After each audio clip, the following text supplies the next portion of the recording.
Hey guys, welcome to the channel. As you see in the thumbnail, what if Ichigo was blood-related son of Amaterasu Part 1. Before I start, please do support for more awesome content and subscribe my channel and like this video. Go support and follow the KurosakiLucifer for writing that awesome fanfic, and also make sure to comment on this story, link in the description. Let's start this video. It was storming outside of Karakura High School, and Ichigo Kurosaki was watching it during his lunch break.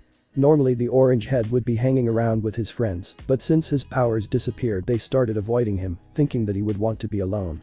Ichigo didn't blame them, he didn't blame any of them. Not Hat and Clogs, not even his father. He blamed no one for what was happening. But he did wish them to stop avoiding him.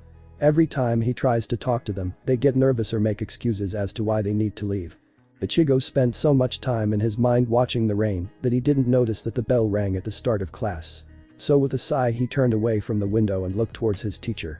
But when he did, he found a bright orange ball in front of him. Ichigo raised a barrow at the orb and unknowingly he reached out to the bright orb. The closer his hand got, Ichigo got the feeling like he was once again in his mother's embrace. Ichigo shook his head and noticed what he was doing. He reached out to his arm to stop it, and once he grabbed it, he regained feeling and control of it. "Kurosaki." He heard his homeroom teacher yell out. He looked up to her, and when he did he found chalk being thrown at him. He swatted it away, making Miyachi raise a brow. "Focus up here, Kurosaki. And what were you reaching for anyway?"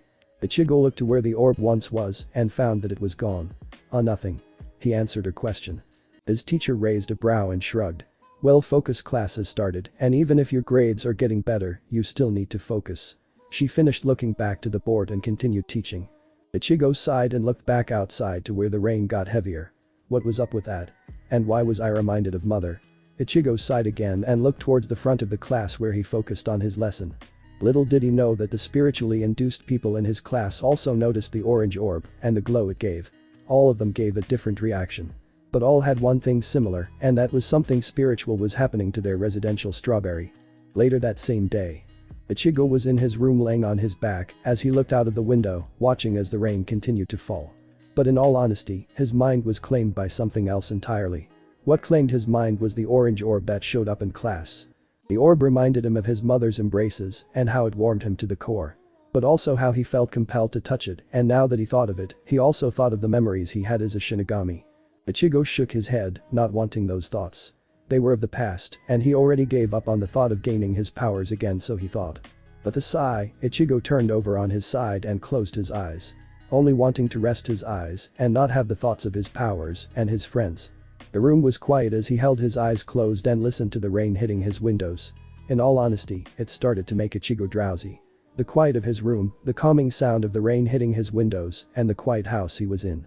This was the environment that calmed people's troubled mind and soul. Within seconds Ichigo fell asleep, his view turned to darkness, and an unknowing warmth warmed his back, almost like a woman's body. What?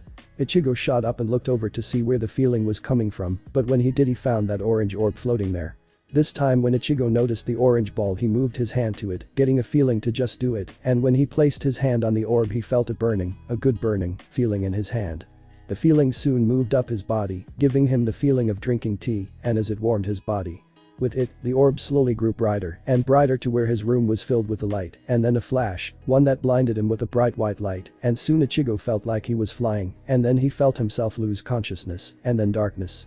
Outside of the Kurosaki household were both Yuzu and Karen Kurosaki. Both had wide eyes as they watched a bright light fade from their big brother's room. It didn't take much for them to realize what happened, and both ran into their home taking off their shoes as they did, and both yelled out for their brother. "Ichigo." They both yelled as they slammed their brother's door open, and when they did they found Ichigo gone, leaving his school bag and uniform jacket. Both sisters looked to each other, and with a nod they both ran out of the room, one going for the phone and the other putting their shoes on to leave. Somewhere else. When Ichigo regained consciousness he slowly opened his eyes to see a bright sky with a brighter sun. The sight was soon blocked by a beautiful lady's face. The lady had long flowing hair, bright orange eyes, and the smile on her face was beyond even that. "So you've finally awakened, my son." The lady spoke, and her voice made Ichigo's heart stop. When Ichigo didn't respond the lady laughed. "You must like your pillow, Ichigo Kurosaki." But that Ichigo finally realized where his head was placed and shot up into a sitting position and looked around, and what he saw was breathtaking. The place was beautiful, with Japanese traditional arches and houses. But what truly shocked Ichigo was the castle shrine on top of a hill. The shrine was Himeji Castle, but with pure bright white walls, bright red roofs, and the building was glowing. The lady smiled as she watched his reaction, and when she spoke, Ichigo found himself staring at her. "It's beautiful, isn't it?" she asked, and watched Ichigo nodded dumbly, making the lady giggle, a heavenly sound. After a few minutes of looking around, noticing foxes and tailed people looking towards them, all with wide eyes, Ichigo finally was able to speak, and the first thing he did was ask, "Where am I, and how did I get here?" He then looked over at the beautiful lady that he was just reminded of, laying his head on her lap. The lady smiled and answered with complete honesty, and the answer scared the orange head. "Well, you're in Takamagahara, the home of the Shinto gods and goddess. But also the place your soul was born." Ichigo lost all color in his face, completely ignoring the last bit. That made the lady giggle again. "No need to worry, my son, you aren't dead." The lady then reached out and cupped Ichigo's cheek. "And how you got here?" "Well, that's simple, Kurosaki Ichigo. I brought you here, and let me say that the Shintos and I have been dying to meet you." Everyone heard the pop of the orange-haired boy's jaw drop, making the now-known goddess giggle, and when she stopped she smiled at Ichigo and spoke.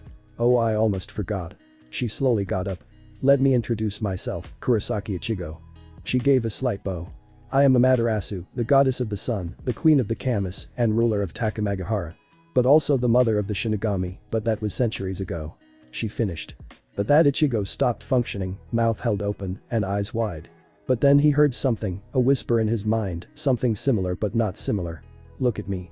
The voice wasn't familiar, but even so, Ichigo started looking around, hoping to find where the voice was coming from. Kisuke was in his basement with Isin and Rukia, all three of them standing around a glowing blue katana, when he heard the bell of his shop's front door opening. "Kisuke." 5 voices called out, all of them recognizable for all 3 of them. They were then followed by the sound of 6 people making their way down to the basement. Kisuke waited a minute until he heard people were behind him. He turned around to see Sato, Uryu, Orihime, Kigo, Mizuro, and Tatsuki standing there. The man smiled but raised a brow as he said, "What a surprise, it's been a while since all of you have been here. What can I help you with?" All of them immediately took notice of the glowing katana but didn't mention it. Something spiritual happened in class, in front of Ichigo, and he noticed it. They all said at the same time. Urahara blinked twice as he tried to understand what they said. But he wasn't the only one, for Isin also blinked. The father was the one to respond. "Okay, what happened with Ichigo? Also, one of you tells us, we don't need all of you saying it at once." Tatsuki was the one to respond. "Ichigo interacted with a spiritual orb in class." Everyone nodded, and Isin's eyes widened a bit at that. Tatsuki thought it was emotionless. "Explain," he said, and Tatsuki did, and after a few minutes, the scientist, father, and Shinigami knew the details. So a glowing orb appeared in front of Ichigo, and he reacted to it. Rukia clarified, the teens all nodded. "How can that be? Ichigo lost all of his spiritual powers." Everyone looked over to the scientist, looking for an answer. Said man was looking at the ground, quietly, and muttering one thing. "Why now?" Isin glared at the scientist and went to speak, but was interrupted when the bells went off again and the sound of his oldest daughter spoke. "Mr. Hat and Clogs." And without noise, the man appeared upstairs. Once the girl saw him, she spoke. "Ichigo is gone." Urahara was quiet as the sounds of the people made their way upstairs. Kisuke looked at the black-haired girl and spoke. "Explain what happened." Hera nodded, but when she noticed her father behind the blonde man. "Dad. What are you doing here?" Isin shook his head. "That's not important, tell us what happened to Ichigo, Karen." The teen was confused but nodded and went on and explained. Everyone was confused and worried when she finished. Again everyone looked towards the scientist, looking for an answer, and again he was silent as he looked to the floor of his shop. Rukia was the one to question him. "Urahara, what's happening? What do you know that we don't?" There was no response from the man as he continued looking at the ground. Isin, who was tired of the silence, grabbed the man by the collar and shouted. "What's going on with my son, Kiss?" But before could finish, he saw the look in the man's eyes and saw anger. "Let go of me, Isin," the man said, and the father did. The scientist straightened his hair and spoke. "Tessai." The man appeared. "Ready the van, we are making a trip to Kyoto." The man nodded and went to do what the scientist ordered. Tatsuki looked at the man and asked. "Why are you going to Kyoto? What's in Kyoto that could help us find Ichigo?" She clenched her fist as she questioned the store owner. Kisuke was quiet for a few seconds, but then released a sigh and answered. "The home of Yasaka, the embodiment of Amaterasu, the sun goddess, and the true mother of Ichigo Kurosaki. Well, back then he was just a soul." Everyone looked at the man with wide eyes and open mouths as they fully took in the information they were just told, and all at once, they shouted. "Explain." making the scientist cover his ears and release a sigh. Akamegahara. Amaterasu was smiling as she finally got to see her son. It's been 17 years since he saw him, well, not him but his soul, the soul she made, and she was proud she picked the right people to be his parents. For now, he is more powerful than she ever dreamed he could be. The goddess watched as the boy took in the knowledge she just gave him and how his eyes widened when he heard a voice and how they then looked very dreamy.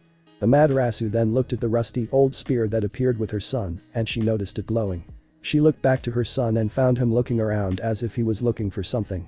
The goddess kneeled back down beside her son and grabbed the glowing spear and held it out to her son, which made him look towards it and up at her.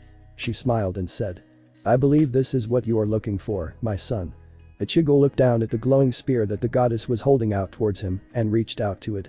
The closer his hand got, the glowing started getting brighter, and then the thought of having his powers returned, and without any more hesitation, he reached out the last bit and grabbed the wood of the spear, and within seconds Ichigo lost consciousness, falling back and letting go of the spear. But as Amaterasu held onto it, it started to transform, the old rusty spearhead and the old, moldy, wood disappeared. In their place was something beautiful. In the place of the wood was a dark blue rod that is larger than normal spears. It features gold decorations that were in the shape of arrows that spiral in a double helix pattern that finish at the top of the rod. At the top of the spear, where the pattern ends, is a white circle that is clear in the center, but instead has a cross, leaving the corners clear. The spearhead is silver that is longer than normal spearheads, and it was being held to the spear by a small stud that has 4 protrusions, 2 on each side. The spear wasn't only powerful but also beautiful, and Amaterasu was proud that it was in her son's hands and not others. Amaterasu looked down at her unconscious son and smiled. "You will have your powers back, and more, my son." She placed the spear down beside her son, leaned over and edged him on the forehead. When the goddess leaned back, she waved at a group of Maiko-dressed kitsunes. They raced over to her, bowed, and all at once said, "Amaterasu-sama." The goddess nodded and stood up saying, "Put my son into a room, and when he awakens, come tell me." She finished, getting a bow from all of them, and disappeared to her throne room, where she would be telling all the Kamis what has happened. But before she could go in that direction, her human carrier, Yusaka, contacted her. "My lady, a group of people are here for you." There was silence, and Yusaka continued. "They are here for the return of Ichigo Kurosaki." In an instant, the sun that was once bright and warm dimmed, and in its place were cold and dark clouds. The only thing that followed was the response, "I'll be right there." Elsewhere. When Ichigo opened his eyes, he was welcomed by the moon looking down on him. The moon was beautiful, full, and large, almost as if it was coming towards him. After seconds of looking, he was reminded of what just happened and where he was. The orange-haired boy shot up from where he was, and he was greeted by the sight of trees upon trees. All around him were trees. Ichigo got to his feet and looked down at himself, hoping to find himself wearing the black shirtishima. But instead, he was wearing the same thing he was earlier, his school pants and a black t-shirt he was wearing under his uniform shirt. Releasing a sigh, he looked back up to the trees and into the darkness they were hiding. Ichigo then went towards the trees and into the shadows. They were casting well, that was what he thought, but instead, he found a spear, an interesting and beautiful looking spear being thrown at him. Ichigo, after years of practice, took a step to the side and tried to find who threw the spear, but found no one. But then he heard a yell from behind him. "Behind you, hybrid." And without a second to think, he dodged the unseen spear and looked to where he heard the voice. There he found a tall man who had long shoulder-length brown hair and ocean blue eyes. Ichigo went to speak but was interrupted when a demonic but chill voice spoke up. "He isn't the only one you should be focusing on, hybrid." Ichigo turned around and found a man with brownish blonde hair going past his shoulders. The man also had evil red eyes. The unknown man was wearing torn jeans and a leather jacket over a white t-shirt. He was also wearing black shoes. But the 10 black leathery wings, 5 on the left and others on the right. It didn't take Ichigo long to understand what the winged man meant, for the man was also wielding a longsword, one that's blade was pure black, minus the tip being steel, with golden engravings in the black part that started from the base and ended only a few centimeters from where it ended. It had a flat crossguard made of twisted metal and with rounded caps, and it ended with a twisted black leather end of gold. Ichigo blinked and sidestepped away from the blade, and then when the winged man went for his head. Ichigo then looked back towards where the spear-wielding man was and found that he wasn't there.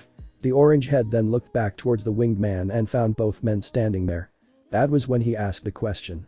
"Who are you and why are you in my head?" Ichigo finished with a sidestep when the speared man threw it at him, and Ichigo then followed it with another when the winged man threw his sword at him. When he got the answer, it came from where the spear was thrown. "Well, it's pretty obvious as to why we're here, hybrid."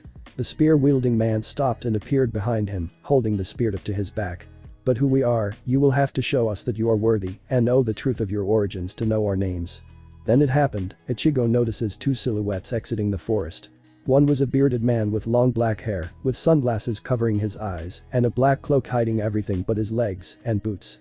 The one beside the cloaked man was pale white, with yellow sinister eyes that screamed kill, and a wicked grin. He was wearing white shikishima. Ichigo's eyes widened seeing them. He thought he lost both of them then, using Mujetsu. But here they were sighting in front of him. "Hey King, long time no see." The insane voice of his hollow powers spoke. In all honesty, Ichigo was happy to hear that voice. Yes, the person was insane and wanted his body, but over the months of being without it, he grew to miss it. Zanjetsu was the one that continued. "Ichigo closes your eyes and feels what's around you." Ichigo forgot about the spear that was being held to his back when he saw his two spirits, so he didn't notice it leaving, and also made it easy for him to listen to him. So without a worry, Ichigo closed his eyes and breathed. Ichigo's eyes widened when he felt what was happening. He felt the spiritual power of the captains and lieutenants of the Gate 13, the captain commanders. He also felt Urahara's group spiritual pressure, and then his father's. "Yes," King Ichigo spoke, getting Ichigo's attention. "They poured their spiritual power into a sword that had and clogs made just for you." The grin widened. "They broke a law for you, King. An ancient law that your friend was almost executed for." He started laughing insanely. But with a sudden stop, Ichigo watched as the wicked grin vanished. He watched as Ichigo looked at him seriously. "But that isn't why we are here." Zanjetsu nodded. "Indeed." Drawing Ichigo's attention to him. "The reason we are here is because of what he said." He pointed to the man wielding the spear. "To tell you the truth about your origins and what I truly am." "What do you mean, Zanjetsu? What do you mean by that?" Ichigo asked, and when he got his answer it was by Zanjetsu bringing his hand out from under his cloak and a Reishi sword appeared. Ichigo's eyes widened after seeing it. "I am not your Shinigami powers, Ichigo. I am your Quincy powers, from your mother." Zanjetsu, know whoever he is, explained. "Who you thought was your hollow power was also your Shinigami powers." Minutes later. Ichigo was annoyed as he looked at the being that lied to him. But he wasn't mad at him. The being wanted to protect him, keep him safe, and when he failed, he helped, he gave him the power he needed, and with it, he was able to protect his friends and family. "I'm sorry, Ichigo." The being that held his mother's power said. "I've been lying to you this whole time." Ichigo shook his head. "You were trying to protect me. I don't blame you." Ichigo smiled at the being. "But even if you aren't my Shinigami powers, you helped me and taught me what I needed, and still I've known you as Zanjetsu, and even if he is the true Zanjetsu, you are still Zanjetsu. Both of you are Zanjetsu." The man had wide eyes when Ichigo said those words, and Ichigo saw a tear going down his cheek. The cloaked man closed his eyes and nodded. "Thank you, Ichigo." He opened his and looked towards the orange-haired teen. "If we are both Zanjetsu, then when you call on us it might get confusing for which one you mean. So for that reason call me Iwich." Ichigo nodded. "Of course, Iwich." The two spiritual beings smiled and vanished into thin air, leaving blue and white dust where Iwich was and black and red dust where Zanjetsu was. The orange-haired boy then remembered where he was and who he was fighting and turned in the direction he remembered the two men were and saw that they were watching. "So who are you two?" The two beings readied their weapons and the one that wielded the spear spoke. "You know of your origins, but you haven't accepted us." Ichigo watched as the two jumped towards him. Ichigo readied himself for them, but he was reminded of the time when he accepted Tensa's Zanjetsu. With that, he relaxed his body and felt the two weapons impale him. Both men smiled and the one with the wings spoke. "So you remembered that time then? Good. Well, I let the Roman introduce himself first." Both of them let go of their weapons. The blades were still inside of Ichigo. The said man smiled and said.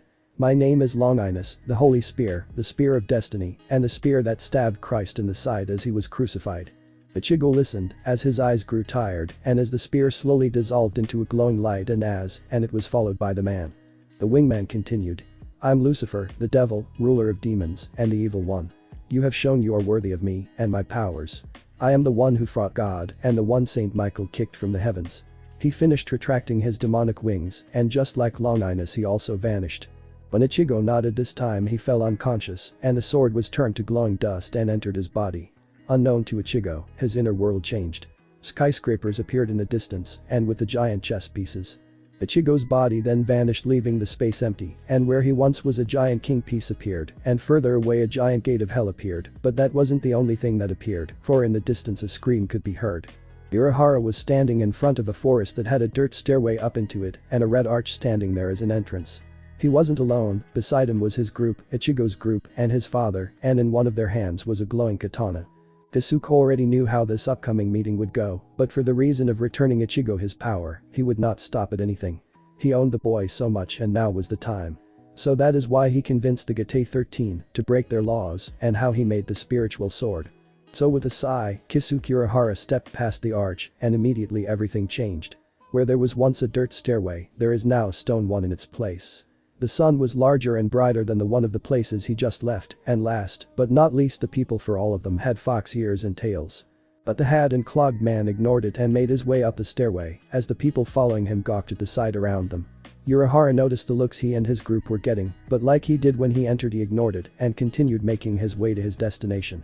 And within about 5 minutes he reached it, a large shrine that had red walls and black roofs, and guarding the door Urahara was walking towards were 2 large guards, and within seconds the 2 immediately noticed him, and one yelled out.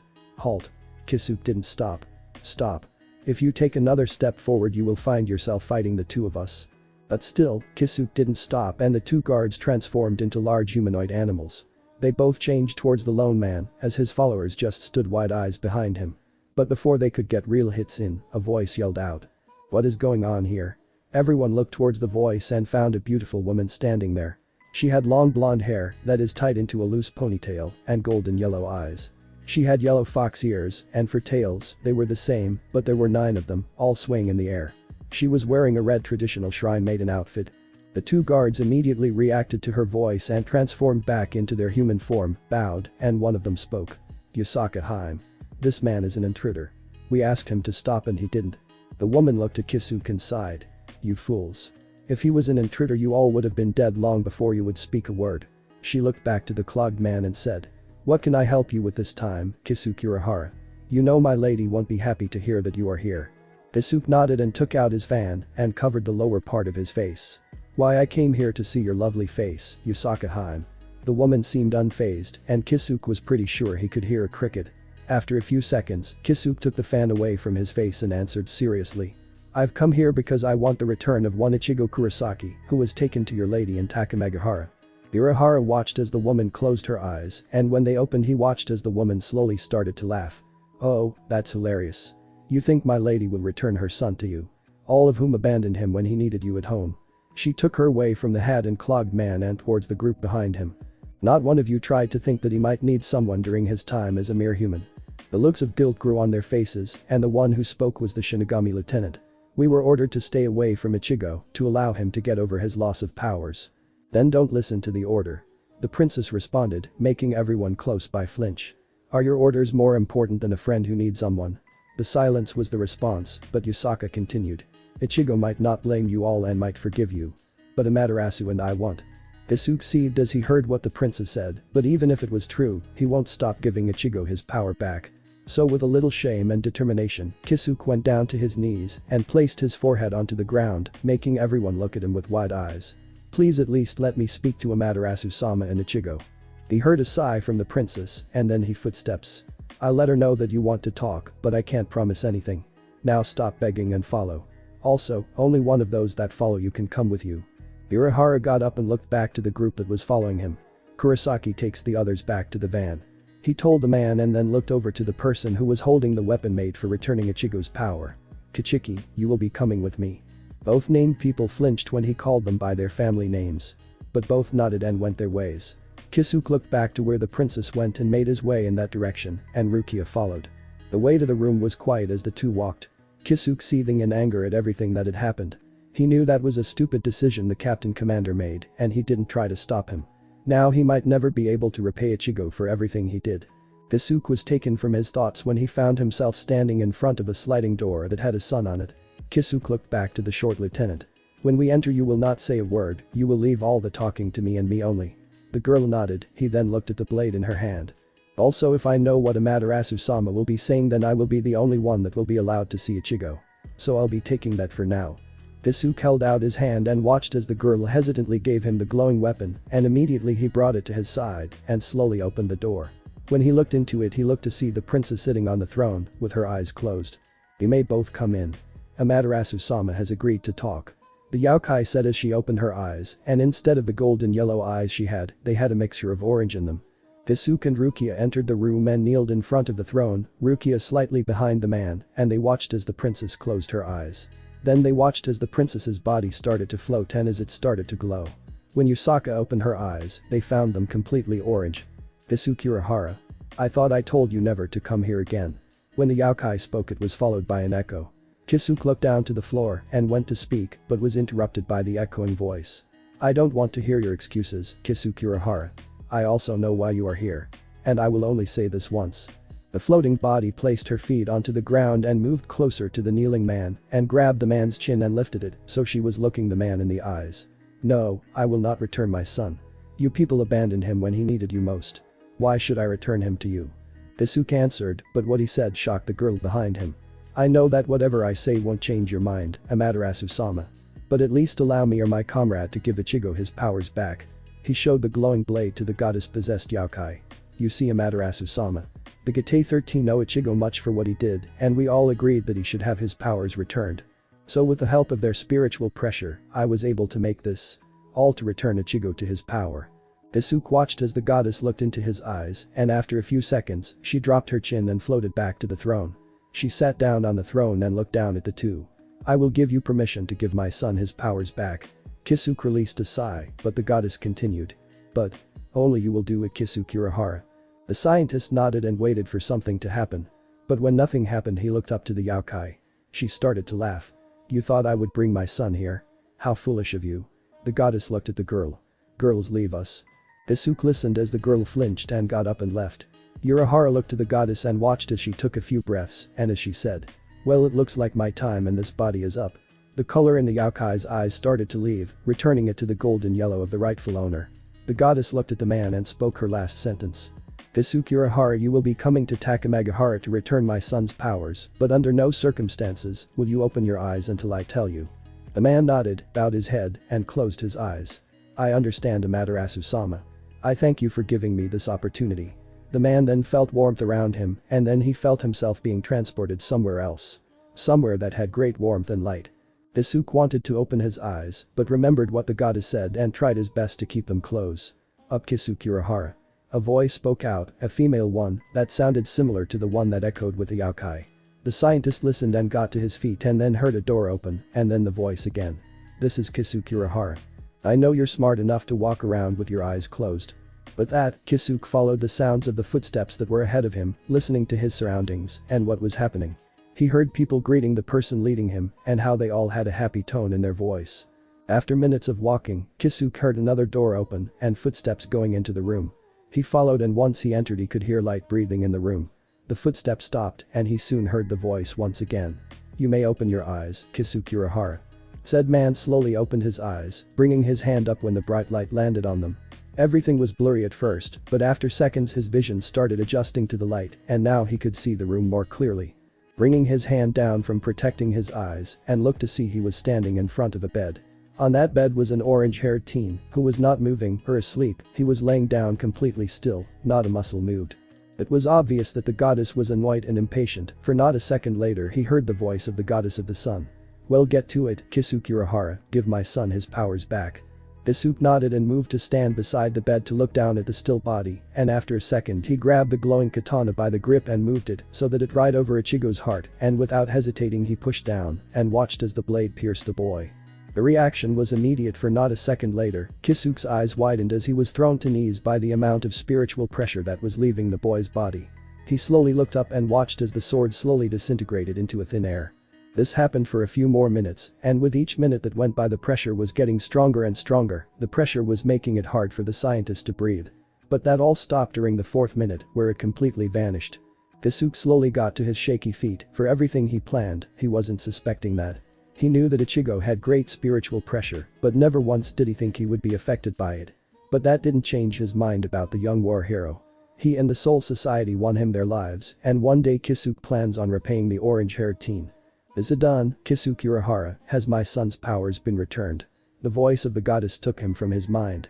The scientist nodded, looked down at the motionless body, and when he did he immediately took notice of the glowing blue veins, and his eyes widened along the visible skin and the reddish-black aura swarming around the teen. Isuke's eyes widened at the sight, but before he could say a thing, he felt the warmth he felt when he came here and closed his eyes when a bright light appeared. When the light vanished, he opened his eyes to find himself standing at the entrance to the forest. I thank you for giving my son his powers back. But that doesn't mean you can come by and act like we're friends. I haven't forgiven you for your crimes yet, Kisukirahara. A voice spoke in his head. It was Amaterasu's voice. Now leave and never let me see your face again. After that, the voice completely vanished and Kisuke made his way back to his van. When he got there, he noticed that everyone was there minus Tatsuki Arasawa. He immediately noticed the sad and hurt look on most of the teens' faces and the dried tears of a certain orange-haired girl. Kisuke released a sigh and spoke. Kichiki, I want you to return to the Soul Society and tell them that Ichigo Kurosaki has his powers back. The female nodded slowly. But not only that. Tell them that the boy has gone into hiding and that if they try and find him, they will find themselves in a bigger rabbit hole than they thought they were. Kisuke noticed the female nod again, and then the sound of a Sankamen opening was heard. Is that all, Kisuke? The lieutenant asked. Yes. He answered, and then the girl left. Kisuke then looked at everyone else. Now into the van, we are leaving. Everyone nodded, and soon they all left the city. Ichigo's mindscape.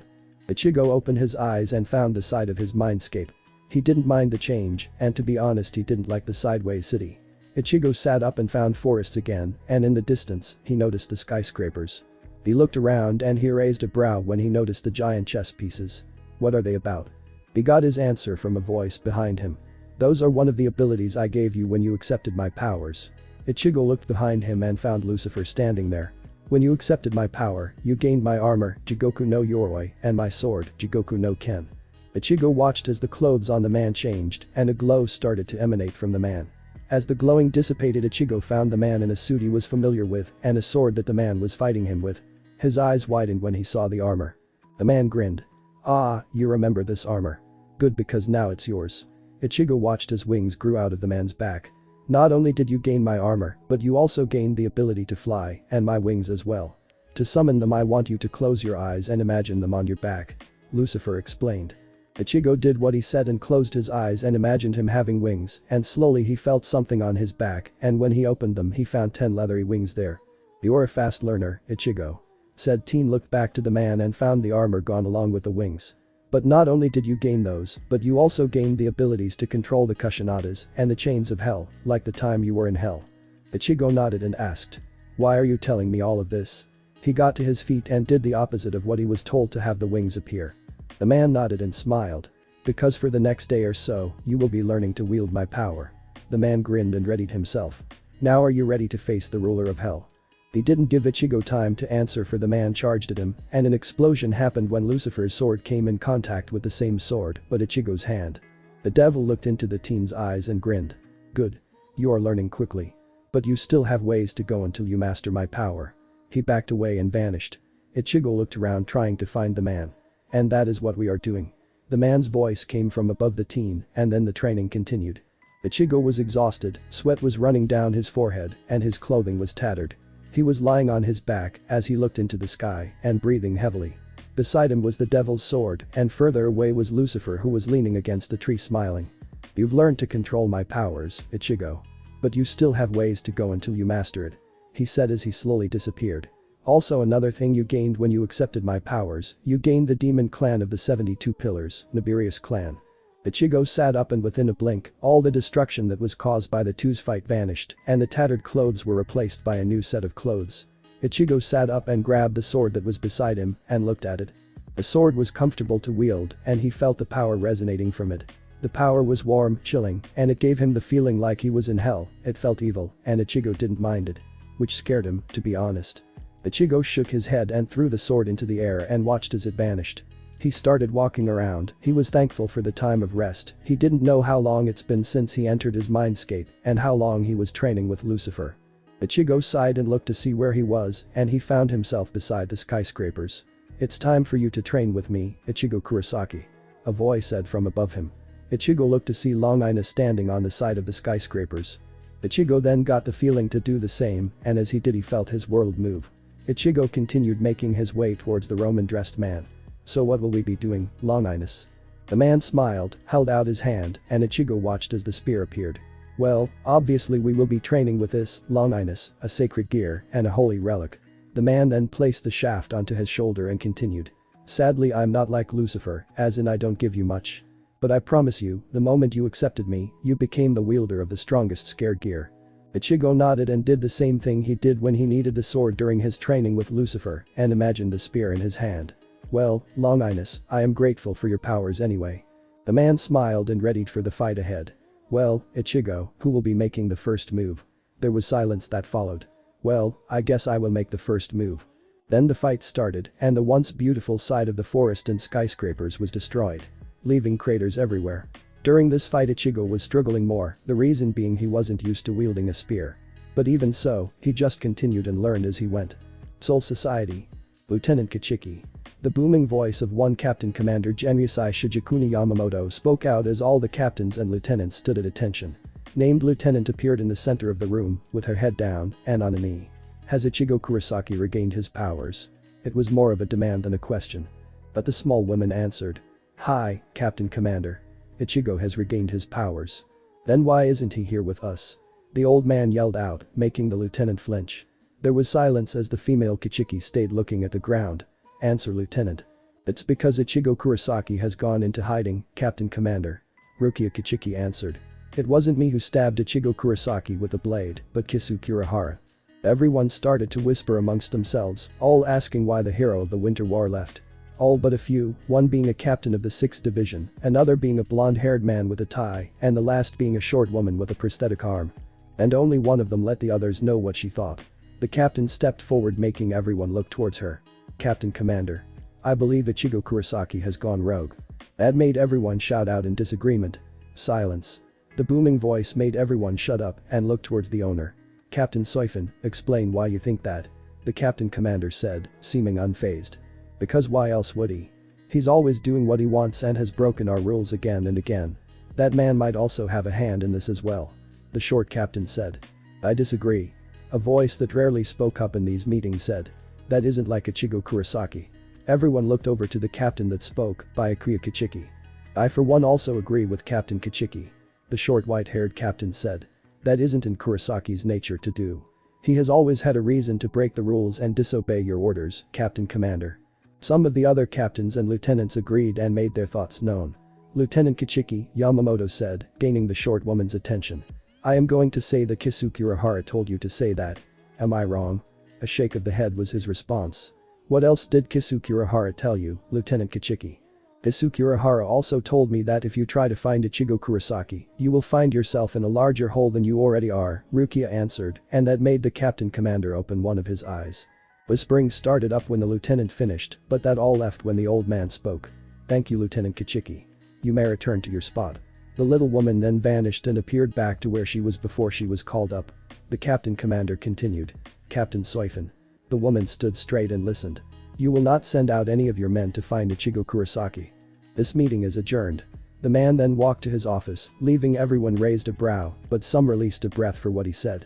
Slowly the hall was emptied, the captains and lieutenants went back to their barracks, and some went to get spoiled on sale, and one of them was Rukia Kichiki. Ichigo's mindscape. The two were at a standstill as they backed away from each other. The fight had been going on for hours, and both men didn't look like they were going to budge, which placed a smile on the Roman's face as he spoke. You are doing amazing for your first time with a spear, Ichigo. Thanks. The quick response was followed by the tip of the spear extending towards the other man, which was easily reflected, and he followed it by a beam of light going towards the orange-haired boy, and just the man who sent it, he reflected the beam. The two just stayed quiet as they waited for the other to move. But as neither of them moved, Longinus got out of his fighting stance and placed the butt of the spear on the ground. I'm going to show you something, Ichigo. A glow started emanating from the spear and the owner. As I said earlier, Ichigo, I'm not going to give you as much as Lucifer did, but I will give you power. The glowing got stronger, and Ichigo brought an arm up to cover his eyes. The bright light slowly diminished, and when it did, Ichigo opened his eyes to see Longinus not wearing his normal Roman attire. He was now wearing beautiful angel-themed silver armor, with traces of gold and blue. Longinus wasn't wearing a helmet, and instead had a small gold and blue headpiece on the left side of his head, which made it look like metallic gold flames. Ichigo's eyes widened, and Longinus explained. This is called a balance breaker, and this one is mine, its name is Holy Armor of the Pure White Knight. You will also have this, Ichigo, but because of your mixed blood yours will be very different and completely honest, much more powerful than what you see.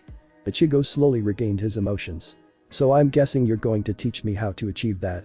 He readied his spear, but within a blink of an eye, he was sent flying into a skyscraper behind him. He spat out blood as his back hit it. Longinus then appeared in front of him, with the spear in hand. Yes, you will also learn what I can be used for. But that is at the end of this training. Ichigo pushed himself out of the crater he made and wiped his mouth of the blood. He stepped out of it and readied his spear. Then let's get started, Longinus. The armored man smiled. I won't be holding back, Ichigo. So come at me with all you have. And the man vanished, and this time Ichigo was ready and knew where his opponent will attack at. Karakura town. Tatsuki was letting out her anger on the punching bags in front of her. Why did she listen to them, and why did they listen to them? She knew that leaving Ichigo alone would lead to something like this, but still, she listened to them.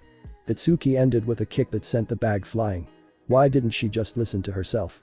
She was Ichigo's first friend and has known him for years and still left him alone when he lost his powers.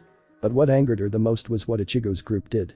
They have fought battles with him, stood beside him as he went through ups and downs, and still thought he would want to be left alone. Tatsuki fell to her knees and slowly tears were falling down her cheek.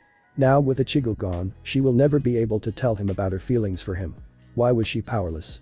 She spent an equal amount of time with Ichigo and Orihime and Chad, but she didn't get any powers. But you want power, Tatsuki? A female voice said from behind her. Tatsuki jumped to her knees and sent a punch towards the voice, but it was stopped. She then looked at who caught her fist. The person had long purple hair being held in a ponytail, golden eyes, and dark skin. You will need over 3 centuries to land a punch on me, Miss Tomboy. The woman was Uruchi Shihoin, and Tatsuki glared at her. But when she remembered what the beauty said, she raised a brow and asked. What do you mean by that? The exile sat down. I'm willing to do the same thing that Rukia Kichiki did to awaken Ichigo's powers, but on you. She smiled. So short, I'm willing to give you my Shinigami powers. Tatsuki's eyes widened at what she said. But it also brought her to ask. Why would you give me your power? Because we both want the same thing. The beautiful Shinigami answered. To fight beside and alongside Ichigo. A grin appeared on her face. And because you also love Ichigo. Tatsuki's eyes widened. You love Ichigo. A nod was her answer. The black-haired female released a breath and remembered what the Golden Knight asked her. She opened her eyes and nodded. Yes. Yes, I would like the power to fight alongside and with Ichigo. Uruchi grinned. Good. Tatsuki watched as the woman stood up and as a purple hand wakizashi appeared in the woman's hand. Then I, Uruchi Shihoin, give you the powers to do as you wish. She unsheathed the blade and went down to her knees and positioned it at the center of the teens. Now before this happens, I'm telling you this now. I will help you master your Shinigami powers, but it will take months for me to recover all of my powers. You are not to tell anyone about this if they find out, and I will be in a huge amount of shit. Tatsuki nodded. I'll keep quiet. The woman nodded and pushed the blade into the teen, and what followed was a flash that consumed the room in whiteness. When it vanished, the once normal teen was now wearing the uniform of a Soul Reaper, and at her hip was a Zanpakuto that had a red and black Ito, the Tsuba was a black circle. The dark-skinned woman was breathing heavily as she felt the drain of her powers and smiled as she felt the teen's spiritual pressure. Captain level. I'm amazing, aren't I? She finished as she passed out. The substitute Shinigami took notice of that. She looked around for her body, and once she found it, she entered it and picked up the unconscious woman and carried her to the guest room. Luckily her parents won't be home for a few days. Ichigo's mindscape. In the far distance from where the fighting was happening, there were 3 people. 2 of them were sitting and the other was standing, but said the standing man was sweating bullets. Is she still at it, old man? The insane voice of Ichigo's hollow and Shinigami spoke as she looked up at the man. The response he was given was a nod of the head, and that was all. The devil was the next one to speak. What is she anyway? I've never felt that power before. There was no answer from Zangetsu, only silence. But the one who did answer was the man standing, Iwich. She's another character that appeared when Kisukirahara stabbed Ichigo with that sword. The cloaked man then sat down. She's resting. The man who asked the previous question asked, the answer was a nod. If she is then why isn't she here with us? For the devil, you sure ask a lot of questions. The insane one answered, but his voice didn't have an ounce of the familiar insane to it. But the reason is that she is dark and evil. She is nothing but the darkness of your worst nightmare and the devourer of souls. Zangetsu looked in the direction of where the cage was. And if the king were to fight her now? He would be devoured in the darkness, and we will be her slaves, our powers will be devoured by her. She'll then slowly start devouring everything on earth, starting with the only people that could stop her, the gods of death and the gods themselves. The area was completely silent as Lucifer took in that information. Time went by as the three remained quiet as they watched Ichigo and Long Inus fight, and it was broken by the devil. Are you going to tell him? The witch nodded. We will when he has mastered all of us, and maybe then he will be able to withstand her. Lucifer nodded, and they continued to watch as the fight went on. Lucifer. The cloaked man said, getting the attention of the man, who hummed to let Quincy know that he was listening. What are those chess pieces about? And why do half of them feel different from the rest? The devil looked towards the pieces, and the largest of them, the king piece. Well, from what I know they are for a thing called a peerage. I don't know much about them because I died knowing nothing about it. The newer generation of Maya made them, repopulate the demon race, and for your second question, well, I have no clue, to be honest. The cloaked man nodded and went back to watching the fight, and he immediately noticed that most of the skyscrapers were destroyed. I have a question. The once again insane voice spoke up. Why are there two sets of them? But before they could answer, a dense pressure appeared. Lucifer grinned. Well, it seems like Ichigo has unlocked his balance breaker. He got up to his feet and released his wings. I'm getting closer. He was followed by the other two. Ichigo was struggling, he was hurting like hell, and was exhausted. The clothes he was wearing were all but gone, leaving only his pants, and his body was covered in cuts and blood. His opponent, on the other hand, didn't even have a scratch on him. Is the balance breaker that powerful? He asked himself as he slowly got to his feet, blood falling from his wounds and onto the glass. Ichigo. You're giving up already. The voice of his opponent yelled from above him. Ichigo looked at the voice and found the man floating there. This is getting lame, Ichigo. I'm throwing you around like a lion to a mouse. You need to be willing to sacrifice him. Ichigo watched as the man appeared in front of him with his spear. I know you're better than this. I've been with you longer than those two, I was there when Amaterasu made your soul. But look at you now, you are weak. Ichigo swung the spear, but the man stabbed his spear into his hand. Ichigo released a yell at the pain. It fucking burned, it felt as if he was being burned from the inside out. Long Inus then pulled the spear out of the orange-haired teen's hand, making the burning go. With quick thinking, Ichigo got away from the man. Ichigo looked at his hand and watched as blood continued to run out of the wound. He snarled and clenched his fist, ignoring the burn that came with it. Ichigo unknowingly started chanting something. Oh spear. The true holy spear which pierces through God. Awaken the ambition of the king of domination sleeping within me and pierce through the gap of blessing and dot. Announce the will and turn into a glow. Give me the power of which I seek. Each word he said, a light grew around him, and soon he was out of sight. Long Inus remained unmoving as the orange-haired teen chanted, and as the light grew. To be honest, the sight made the man smile, and that smile grew when a dense pressure grew on his shoulders, and a second later the pressure was gone, and as he watched as the light diminished, he watched as a silhouette appeared, and as the light completely vanished, a grin grew onto his face. Ichigo, who was once topless and wearing torn and tattered pants, was now wearing black pants that were being held up by a white belt with white boats and a red-on shirt under a white trench coat that had a red lining. Not only that, but the 10 leathery wings of the devil were showing. Ichigo's face was covered by a mask that was white with 2 red stripes, one on the right that went over the eye hole, and the other on the left side. The mask also had 2 protruding horns on the side. His eyes are now evil yellow, with a tint of insanity in them. But what took the Roman soldiers' attention the most was the weapon beside the teen.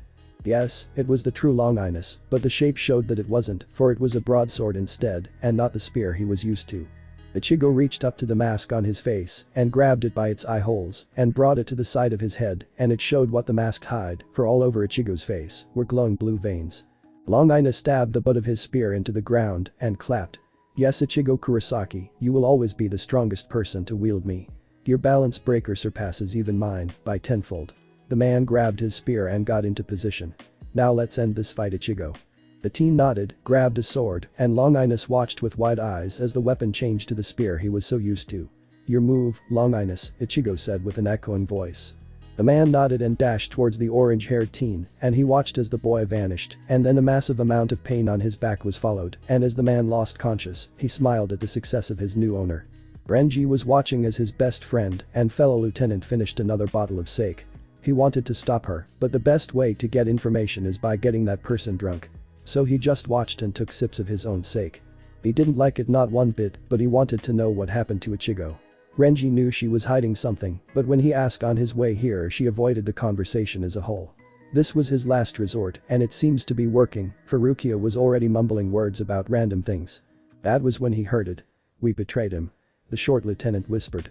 He needed his friends and we left him alone. Rukia finished. Renji then felt it was time to ask his questions. Rukia. The woman looked at him and he noticed the tint on her cheeks. What really happened? What happened to Ichigo? The girl looked at him and stared. You can trust me, Rukia. I won't tell anyone, I promise. After seconds of silence, she spoke, and her answer shocked the Redeed. Ichigo is with the Shinto gods. She then went on to explain what happened, and by the time she was done, Renji had also finished one bottle of sake. Rukia had tears going down her cheek. We abandoned him, Renji. He needed us and we abandoned him. The two remained quiet as they continued to drink in silence. Renji had to agree, they did abandon Ichigo, and now he was in the hands of the gods. But to be honest, he'd prefer if Ichigo was away. Renji knew that the Soul Society would only have him fix more of their problems. Renji looked towards the exit and found it dark. He slowly got up, putting some can on the table. Rukia, we need to leave, we have things to do tomorrow, he said as he got to his full height. But when he did, he found his friend passed out. With a sigh, he went over to her sleeping body, lifted her and started to make his way out of the shop. Renji didn't know where to go, but he made his way towards the Kichiki residence. He knew it was a risk, but it was closer than the 13th Division's barracks. So with the passed out lieutenant in his arms, he made his way towards the place. On his way there, he thought of the times when they were younger, to the happy times in 78th District. To where he made friends with Rukia, and how he has had a crush on her since, and how their friendship grew greater.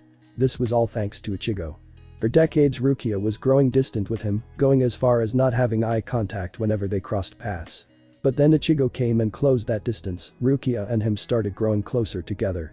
So that is why he felt like he owed Ichigo, and that is why he won't tell a soul about what he was told today. When Renji returned to his world, he found himself standing in front of the Kichiki main branch house. There he found two guards standing there. The guards recognized him, nodded, and stepped out of the way. Renji gave a bow to them as he walked past and stopped to ask where Rukia's room was. They pointed him in the direction and he made his way there, still carrying the unconscious body of his best friend and crush. When he got there, he opened the sliding door with his foot and walked inside. He wasn't suspecting much when he opened the door, and that was what he got. The room was plain and spacious, with only a bed and a few dressers. Renji made his way to the bed, closing the door behind him, and placed Rukia onto it.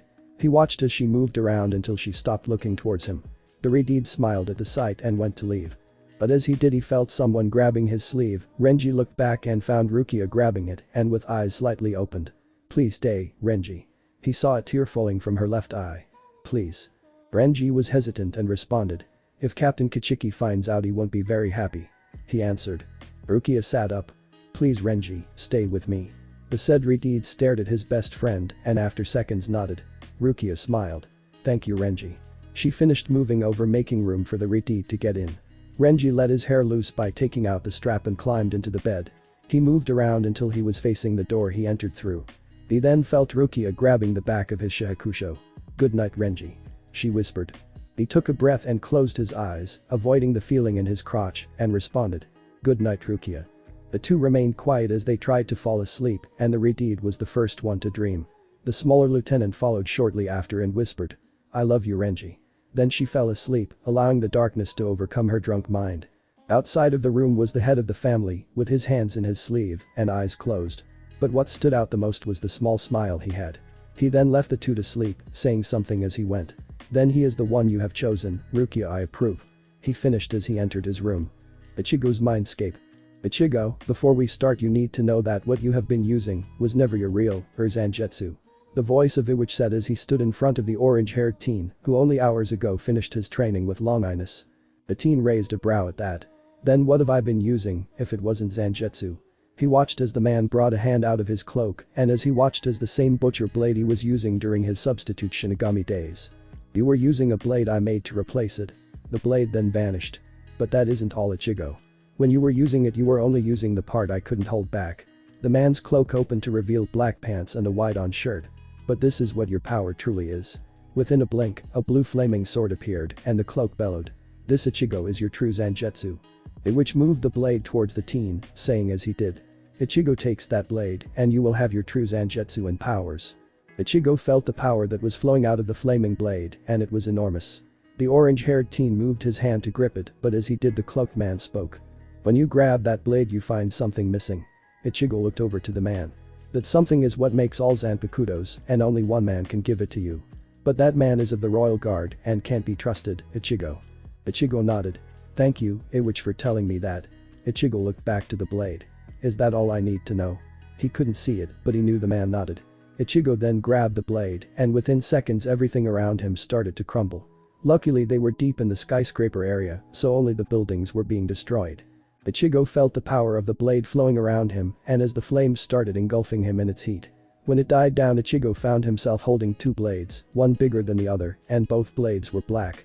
Ichigo then noticed he was wearing a shihakusho. But he also got that feeling the cloaked man was talking about. They both felt empty and light. But he was taken from his thoughts when he heard his name being called. Ichigo, Iwich said. The teen looked at the man. I see you know what I mean from earlier. Ichigo's response was a nod and went back to looking at the two blades. Iwich noticed this and went to change the topic. You need to focus right now. I know that you are trying to understand your Zangetsus, but right now you need to learn to control your overflowing spiritual pressure and to use your Quincy powers. That got Ichigo's attention. To learn how to control the power he was given by his mother. Ichigo looked towards the man and nodded. Well, let's get started then, Iwich. The man smiled. And we shall. The man then went on to explaining to Ichigo how he will be able to control his overflowing spiritual pressure. Karakura town. Perrin was pissed. She knew Yuzu was, but her twin was too gentle to show it. But that was what she was here for. Karen was the anger of the two, and Yuzu was the gentle one. The reason she was pissed was because of her powerlessness. She could do nothing as her brother was kidnapped, and now she was powerless to try to get him back. And that is the reason why she was making her way to the shop. He was probably the only person that could give her what she wanted, and she will get what she wanted. For her father has shown that he is a worthless fuck, not willing to go help his son. Perrin reached the shop during her inner thoughts, and she didn't bother knocking because she knew that the man would know she would be coming, and that was proven for the minute she closed the door. The man was in front of her. Ah. Kisu Kurihara said behind his fan, with his eyes closed and a joyful voice. If it isn't Miss Kurosaki. He never removed his fan from his mouth. How can I help you on this fine day? She snarled and crossed her arms. You know why I'm here, hat and clogs. He looked past him to the door to the basement, which was wide open. I want power. There was silence, but that was broken when the man opened his eyes to show they were red. Well, little miss. You already have power, but no one has been willing to awaken it. He removed the fan from covering his mouth to show that he wasn't happy at all. But that is until now. I will help you awaken your powers. All we need is you to do one thing, Miss Kurosaki, and that is to trust me. The girl looked up at the man. If it gives me the power to save Ichigo, I will put my life in your hands. The man nodded. Good. But we are still waiting on one more person, and she should be here anytime. And Dottie was interrupted when the door flew open.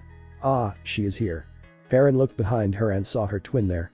Her eyes flew open as well, and together they said, Yuzu? Karen. Why are you here? They then answered at the same time.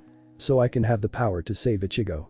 Urahara, who was watching, was looking between the two with a raised brow. Well, that just happened. He shook his head. Never mind that. He looked at the younger twin. Miss Yuzu. She looked at him. I sadly won't be able to help you with your powers. He watched a sad and hurt look on the girl's face. But I know someone who can help with your wish, and luckily he is here for you. The sound of someone walking towards them, making both girls look towards the direction of where it was coming from. They watched as a man dressed in white and had glasses came out of the shadow. Both girls recognized the man from the few times their father brought them to the general hospital. Mr. Ishida. They both said. Yuzu continued for them. Why are you here? The man looked at the two girls, took out a cigarette, and lit it. Immediately both girls watched as a large muscular man came charging out of the back room towards the spectacled man and ripped it out of the man's mouth and out a window. The twins looked dumbly at what they saw happen. The white-haired man sighed, closing his eyes and answered the younger girl's question. I'm here to train you, Yuzu Kurosaki. He opened his blue eyes. I'm going to teach you the power Misaki gave you at birth. The girl's eyes widened, but she quickly closed them and bowed. I thank you for this opportunity. She looked up with a smile. Raiken sighed. Don't thank me yet. We haven't yet started. He looked towards the shop owner, who was yawning. May we borrow a part of the basement? The man waved his hand and nodded. The white-haired man then looked back to the younger twin. Come along, Miss Yuzu. The girl nodded and followed the man down to the basement. But Karen, the black-haired twin, was looking at the man in front of her. So where will we be training? The man yawned and opened his fan, covering his mouth. We will also be training downstairs. But I want to ask you a few things before we start. Two to be exact. Karen nodded and Urahara started. Within the last few days, weeks, and months, have you heard a voice at all? Karen's eyes widened a bit, remembering the few times it had happened. Yes. Tell him yes, little tomboy. And there it was. The teen nodded and answered. Yes. A female voice. Hisuk nodded. The second question is similar to the first one. But whenever you're asleep or daydreaming, have you found yourself somewhere else and it did feel real? Again Karen was shocked at how on the target he was, and she nodded. Yes. Whenever it happens I find myself in a canyon surrounded by water. He nodded again and turned to the basement entrance. Come along Miss Karen. You wanted the power to help Ichigo, and I'll help awaken it completely. After seconds of just standing there, Karen followed Kisuke down to the basement, and once he was down there, she immediately noticed Yuzu, who was lying down on the ground, with a blue arrow in the center of her body.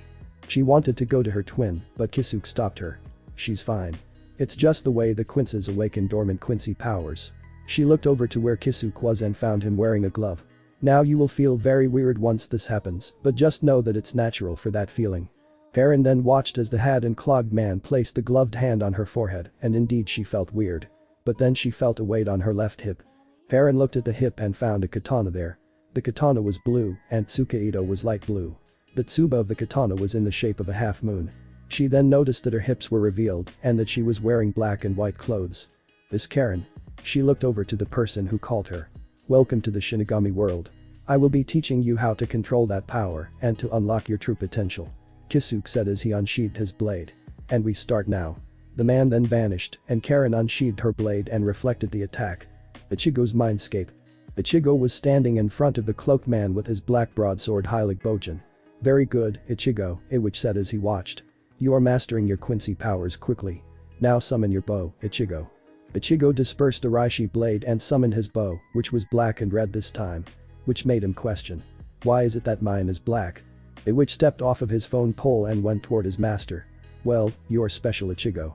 Never once has there been a child of all three races. He summoned his Raishi sword. Now let's dance Ichigo. Show me what you have learned in the last hour. Ichigo nodded and repeated the action, but summoned his blade instead. The two then charged at the other, Ichigo already showing his mastery of, and each time Iwich made contact with Ichigo, was there protecting its host, and then whenever Ichigo attacked, arteries were there to up its host's power. Iwich backed up and vanished his Heilig Bojin, and smiled. Excellent Ichigo. The mastery of your Quincy powers is showing. He turned back to his pole and stood on it. But our time here has come to an end, Ichigo. I have taught you what you needed to, and you mastered one of them. He started to disappear. But now it's time for you to learn about your Hollow and Shinigami powers. He finished as he completely vanished. Ichigo looked around looking at the side he had. Everywhere he looked he saw forests, skyscrapers, and chess pieces, the largest and greatest of them is the king piece. He never played chess before, but he wouldn't say no if someone offered to teach him. But as he looked around he saw something in the distance, a white cage that stuck out like a poor thumb. Ichigo got the feeling to go towards it, and he almost did if it wasn't for the insane voice that spoke. King. Ichigo looked over to see the person who holds both his Hollow and Shinigami powers. It's my turn to teach you about your powers. Also, summon those blades. Ichigo did just that and summoned the two blades, and immediately it felt wrong to him. These two blades felt lifeless, and it felt wrong to wield two lifeless blades in his opinion. So you agree, King? That those two don't feel like Zangetsu? The sword spirit said as he snarled at the blades. Those are a part of me, and even I don't like what they feel like. Ichigo nodded. They feel dead like they don't belong. Zangetsu nodded. Yes, King. He walked towards him. A grin then grew onto the insane spirit's face. But because you know about your Shinigami powers, and I would agree that you most likely don't want to use those blades for it, I've concluded that we could use them for hollow training. Zangetsu started to change forms to that of the time during the Mujutsu training. Ichigo looked at the spirit as a massive blade appeared. The blade was white and black with a black chain. He felt like he knew the blade but didn't. This is Tensa Zangetsu, King. The echoing voice of his spirit spoke. Again doesn't feel like him, King. Now let's begin. Ichigo nodded and put the two blades in front of him and yelled. Slay, Tensa Zangetsu. And the two blades transformed into one, and without a break, he continued. Eat, Devorator. That was when he was brought back to the time on top of Las Notches. How he heard her voice, and how he lost control and almost killed Uryu. But this time he didn't turn back, he just went on and killed his friends, and then moved on to the next. Little did he know that in his mindscape was also a beautiful woman that had a crazed smile on her face, and as the scene slowly continued, he killed his friends, Chad, Renji, Toshiro, and then Rukia, and how he went on to killing his family. Ichigo placed his hands onto his head, and slowly he started to scream as the scene continued. Zangetsu, who was standing in front of his master, lost all traces of a smile or grin. He heard the sound of the others, and immediately he asked. She escaped, didn't she? Yes. was his answer, and it was Lucifer who did. All four souls then got into a fighting stance. All we need to do is pin him and hope Ichigo can withstand her or wait for his mother. He finished donning his armor and sword. And then it happened and every skyscraper was blown away as the five beings fought, one being possessed by a darker and evil spirit and the others spirits of the possessed Su. The goddess of the sun shot up from her seat, making all the Camus look at her. What is that screaming? She looked around, ignoring the Camus trying to get her attention. But then she heard it, a familiarity in the scream, and her eyes widened. Ichigo. Without a second of thought, the goddess ran out of the room and made her way towards his room. The Camus noticed her look and knew something was wrong with her child and didn't follow. They stayed in the room and just went on with the meeting. When Amaterasu entered the room it was a mess and everything was destroyed, minus the bed which her son was sleeping on. But she immediately noticed the pressure in the room. She was surprised it was staying in here and not leaving the room. She closed her eyes and allowed her power to engulf the room, and then she felt it, a Kido, one that was cast by Kisukirahara when he was here. She owed the man a great deal for if he didn't, her people would have suffocated from this pressure. Her opinion of the scientist changed at that moment. But Amaterasu had more important things to do, and that was to take care of her son.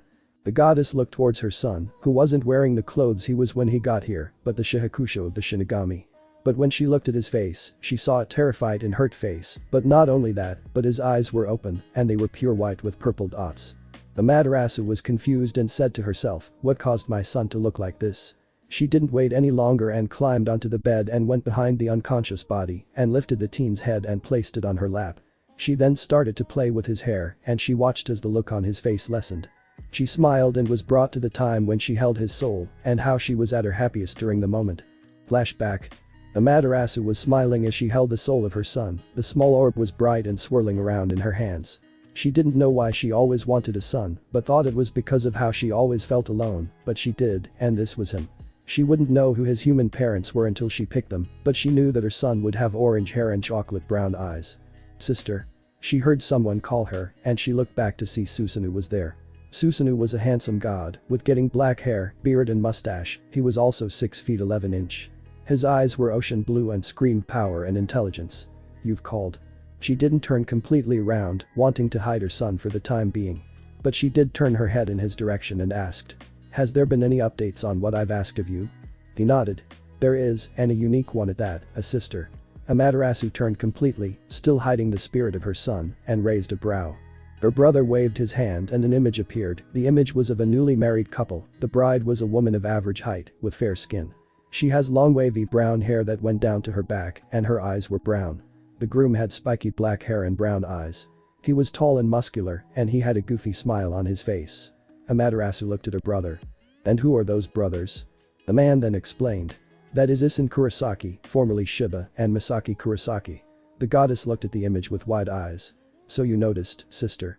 A different image appeared, this time the man was wearing the uniform of the Shinigami captain, and the female was wearing clothing of a Quincy family. Isen Shiba was once a captain of the Soul Society, and Misaki Kurosaki is a part of the Quincy family Kurosaki. Amaterasu nodded. They are perfect. She whispered. The goddess then looked to her brother and decided it was time for them, the other Camus, to know about her son. Keep your eyes on them, Susanoo. I believe they are the best candidates for my son. Susanoo raised a brow, and Amaterasu fully turned around, showing him the orb she held, and once the god saw it, his eyes widened. So it's true, sister. You made yourself a son. She nodded, and a smile broke upon his face. Do the other Camus know, sister? No, I haven't told anyone, brother. You can tell them if you wish to. But do remember to keep an eye on them. She looked back to the 3 images, she could forgive them for what they did, but if she wanted him to be powerful, he needed the right people, and they were those in the images. For they are the parents of my son. Susanoo nodded and left the room. Amaterasu looked back to the orb and smiled. You are going to have one life, my son, and when the time comes, I will welcome you home, Ichigo. She then brought the orb to her and hugged the soul of her son, and the already glowing sun glowed even brighter. End of flashback. Amaterasu looked down at her son and smiled. His face was back to what it was meant to be, peaceful, calm, and relaxed, and his eyes returned to their chocolate brown. The goddess ran a finger along his forehead, moving some of the orange hair out the way, and leaned down and edged him on the forehead.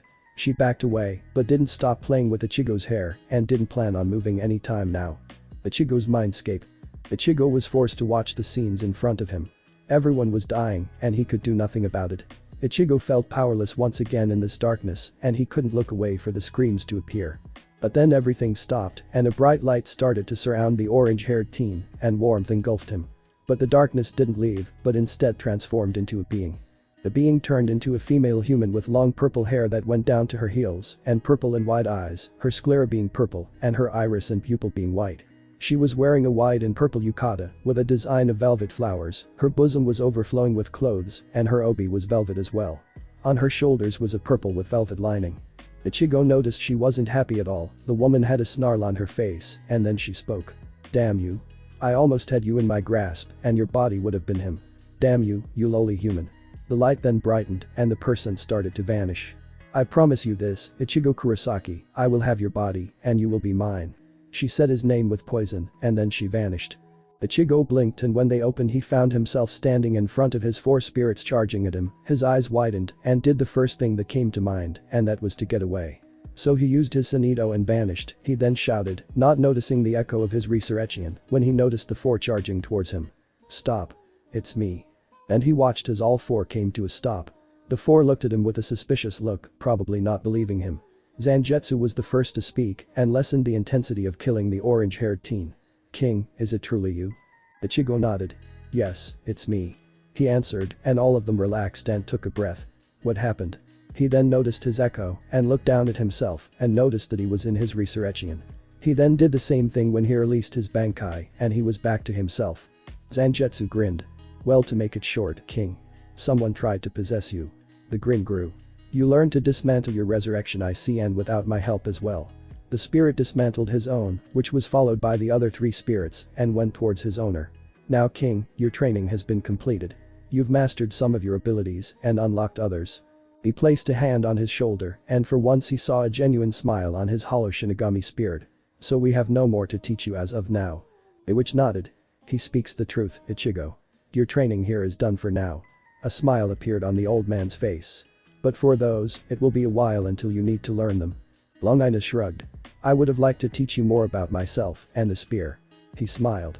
"But yes, you've learned the bulk of my abilities and only you will be able to learn of your balance breaker's abilities." Lucifer on the other hand didn't seem too happy at what happened but placed a smile upon his face and stepped towards the boy. "Well, before you go you need to learn of your peerage and what piece is what." Lucifer stopped in front of his owner. "Well, you know the pieces, queen, bishop, knight, rook and pawns." The man held out his hands and one of each named piece appeared. Ichigo reached out and grabbed the pawn. "How do they work, Lucifer?" The man smiled. "Well, I only learned of what they did only just recently. But I'll tell you what they mean, work and what they do." A small table appeared in between the two and atop of it was a chessboard. "Let's start with the pawn." The said pieces appeared on the chessboard and Lucifer then went on to explaining the basics and Ichigo listened to each part. "Now whoever you named pawn has the ability to evolve into any of the other pieces when they get into enemy territory. They are extremely useful in my opinion." He finished and then continued with it. The orange-haired teen listened to every word the man said. Pawn could be a wild card if given to the right person and could be extremely helpful. Rook, the person is given more strength to destroy one's enemy if needs be. Knight is given speed to outrun and attack faster. The bishop, the user, is given more magic. And the queen is given all the traits. Ichigo said to himself when Lucifer finished. "Now to give someone a piece, you need to place it upon there and the body will slowly absorb it until that said person is a demon and a part of your peerage." Lucifer said the last bit as the table and board vanished. The man then snapped. "Also, I almost forgot, you have two sets." Ichigo raised a brow and Lucifer explained. "Well, you got one set when I joined your soul and the other is when you were given the Nefarious clan name." Ichigo was confused but nodded slowly, acting as he knew what he said. "Gotcha. So I have 16 pawns, 4 rooks, knights and rooks and 2 queens." The man nodded. "Now Ichigo, you have learned everything and you can now return to your human body," Lucifer said as he placed the bottom of his palm and pushed Ichigo off the slowly repairing skyscraper. Ichigo closed his eyes and felt everything around him shift. On the side of the skyscrapers, the spirits of the teen stayed quiet as the teen left. But once they felt it, one released a sigh, another just went to his inner thoughts, and the other remained still. But Lucifer was pissed. "Why didn't you tell him?" He looked at the white copy of the orange-haired teen who just left. "You said you would, but you didn't. Why is that?" Zangetsu sighed and looked towards the man and explained. "Simple. He isn't ready to face her. A witch and I thought he would be but he wasn't." The spirit looked back up to the moon. The only reason we were saved was because of our mother. Her presence had a great influence on Ichigo's soul, who remembered the person who made it and cherished it. Zangetsu finished, and one by one everyone left for their area. They were reclaiming his pole and skyscraper. Zangetsu went to the lake where he could look at the moon's reflection. Longinus went to the mountains so that he could have peace and quiet. And Lucifer went to the forest so that he could enjoy the darkness. Hakamegahara. Ichigo felt warm as he regained his consciousness, his head was comfortable on whatever it was lying on, and he enjoyed the feeling of his hair being played with. The teen slowly opened his eyes, adjusting his eyes to the light around him. It didn't take him long to see the black hair of someone and then the feeling of the fingers in his hair. Ichigo looked up to see the goddess of the sun there with a smile on her face. "You've returned, Ichigo." She said not to take her fingers away from his hair. "I've been waiting for you, my son." Unlike last time, Ichigo didn't shoot up from the lady's lap and only asked, "How long has it been?" The smile didn't leave the goddess's face, but she answered, "4 months, Ichigo. And you have much to learn about because a few things have happened while you were busy."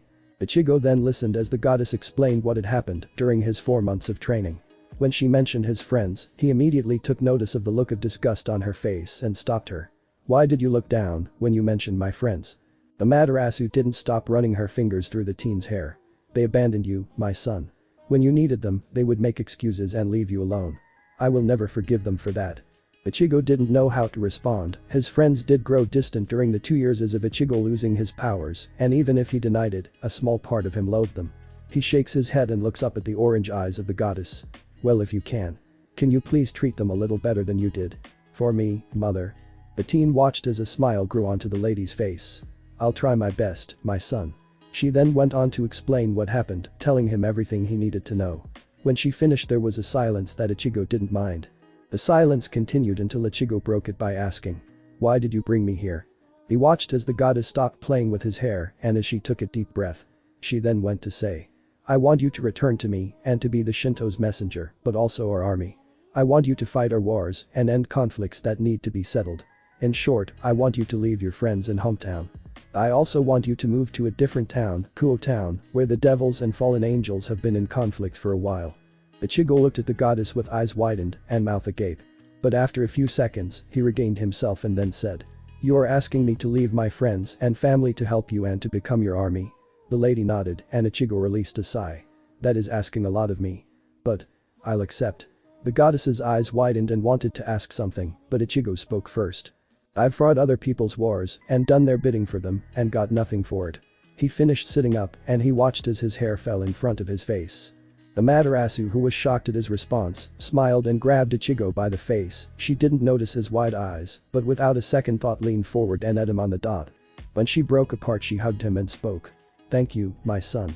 She didn't break the hug, but Ichigo, who was still recovering from it, did what his body told him to and hugged the goddess back.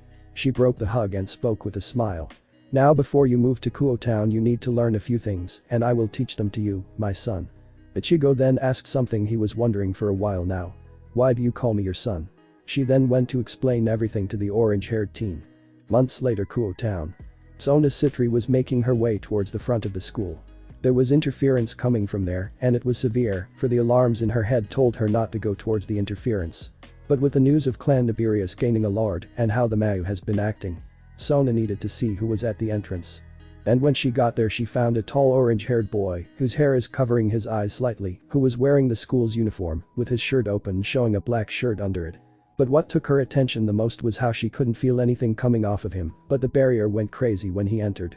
Sona then noticed the crimson-red hair of her best friend and rival close by, looking towards the boy as well. They both made eye contact at that and they both nodded, agreeing with each other that this boy had power. But they will find out what power later. But then Sona remembered that she was the student council president and remembered what she was supposed to do and made her way towards the teen. Once there, she looked up to the teen's eyes and he looked down at her with a raised brow. She then asked, "You must be new here." "Well, I'm Sana Shitori, the student council president. If you have any questions, ask." The orange-haired teen then nodded and held out his hand. "Ichigo Kurosaki, I'm supposed to be meeting the school's principal, and like you guessed, I'm new here, so if I can ask, can I have your help finding his office?" Sona took his hand and immediately it was filled with warmth. She took a deep breath in. But after a second she remembered herself and answered, "Of course, if you follow me, I can show you to his office." She turned around and made her way in the direction of the office. She heard Ichigo follow behind. They went on with silence, the only noise being them walking. But it was broken by the newcomer. So this was once an all-girls school. Sons nodded. Yes. It only just turned into a mixed-gender school. She answered his question. She looked at him and saw him looking around the school. Then he stopped when he spotted 3 males kneeling in front of a wall. Sona sighed. Don't mind them. They will be punished later. They are the perverted trio, they are the bane to all women here. She looked at him again, she found herself interested in him and asked. So tell me about yourself, Ichigo Kurosaki. The teen nodded and did, Sona found herself intrigued by the teen. He was nothing like the other males here and she found herself wanting to get to know him more. But before she could, she stopped when she found herself in front of the office. Well, we are here. She said turning back to the teen. Just go in and tell the secretary your name and the reason you're there, she will do the rest. He nodded. Thank you Shitori. He then made his way to the office and entered. The student council president then turned to leave for her class, all the while hiding a smile. She needed to tell Rias about him. Minutes later. Rias was in class, sitting in her spot with Akeno to her left. Her mind was elsewhere, for she also felt the barrier reacting to the teen, but when she went to investigate, all she got was an orange-haired teen. She knew he had power, but it was either too weak or extremely powerful, which was impossible. She was taken from her thoughts by her queen elbowing her. Class is about to start. The crimson-haired nodded in thanks and looked forward to see her teacher standing there. Well class, before we start, we have a new student here today. The teacher spoke at the front of the class, she then looked to the door and spoke. You may enter now. And everyone watched as an orange-haired teen entered the room and immediately whispers were heard. Rias was shocked to see him in her class, she expected him to be a year younger, but she was wrong. Rias ignored the whispers and only watched as the boy stopped in front of the class. Quiet. The teacher spoke and slowly everyone quieted down and when everyone did she continued and looked over to the newcomer. Well, introduce yourself. The boy did, writing down his name on the board and turned back around.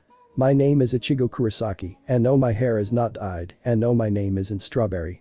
He bowed. I hope we get along amazingly. He finished. The teacher then told him to find a seat and he did, right beside the crimson-haired beauty. Is this seat taken? He asked Rias. She shook her head and watched as he casually sat down beside her and took out his books. The day then went on like it normally did, but as Rias reached the old school building, she got the feeling she was being summoned and then the demon circle appeared. The crimson-haired beauty found herself standing over the down body of Issei Haidu. She smiled and went on to speak, then brought out the necessary pawns and then went to make him a part of her peerage. Elsewhere an orange-haired teen could be seen standing atop a building with a black bow in hand and it was aimed at a white-haired sadistic exorcist who was covered in blood and laughing with his arms open. It has been a few days since Ichigo joined the school and already he was a part of the student council on orders from the principal of the school. He was named secretary and was the messenger and he didn't mind it. He was fitting into the council even though he was a late joiner. And that is why Ichigo found himself in the old school building holding some files, again. Sona asked him to deliver this to Ria's grimoire. But when he entered the room, the crimson beauty wasn't there, instead, she must have been in the shower, for he heard it running. But who he did find was Kaneko Taoju, a short white-haired girl, sitting on the couch. She looked towards him, and immediately Ichigo reached into his pocket and pulled out an ear, tossed it to her, and watched as she caught it. The girl opened it and put it into her mouth, and he watched as a cat-like look appeared on her face. You do know that you're spoiling her? He heard the voice of the crimson-haired beauty. He looked towards Rias and saw she was wearing nothing but a towel, which was doing a poor job at hiding her bosom. He shrugged and looked into her eyes. Yes. But I sadly can't avoid it. But I also carry around a chocolate bar so that I can snack on it. He finished. The beauty sighed and sat down in her chair. Well, what do you have for me, Ichigo? Ichigo stepped towards her desk and held out the files. She took them and looked them over. Thank you Ichigo.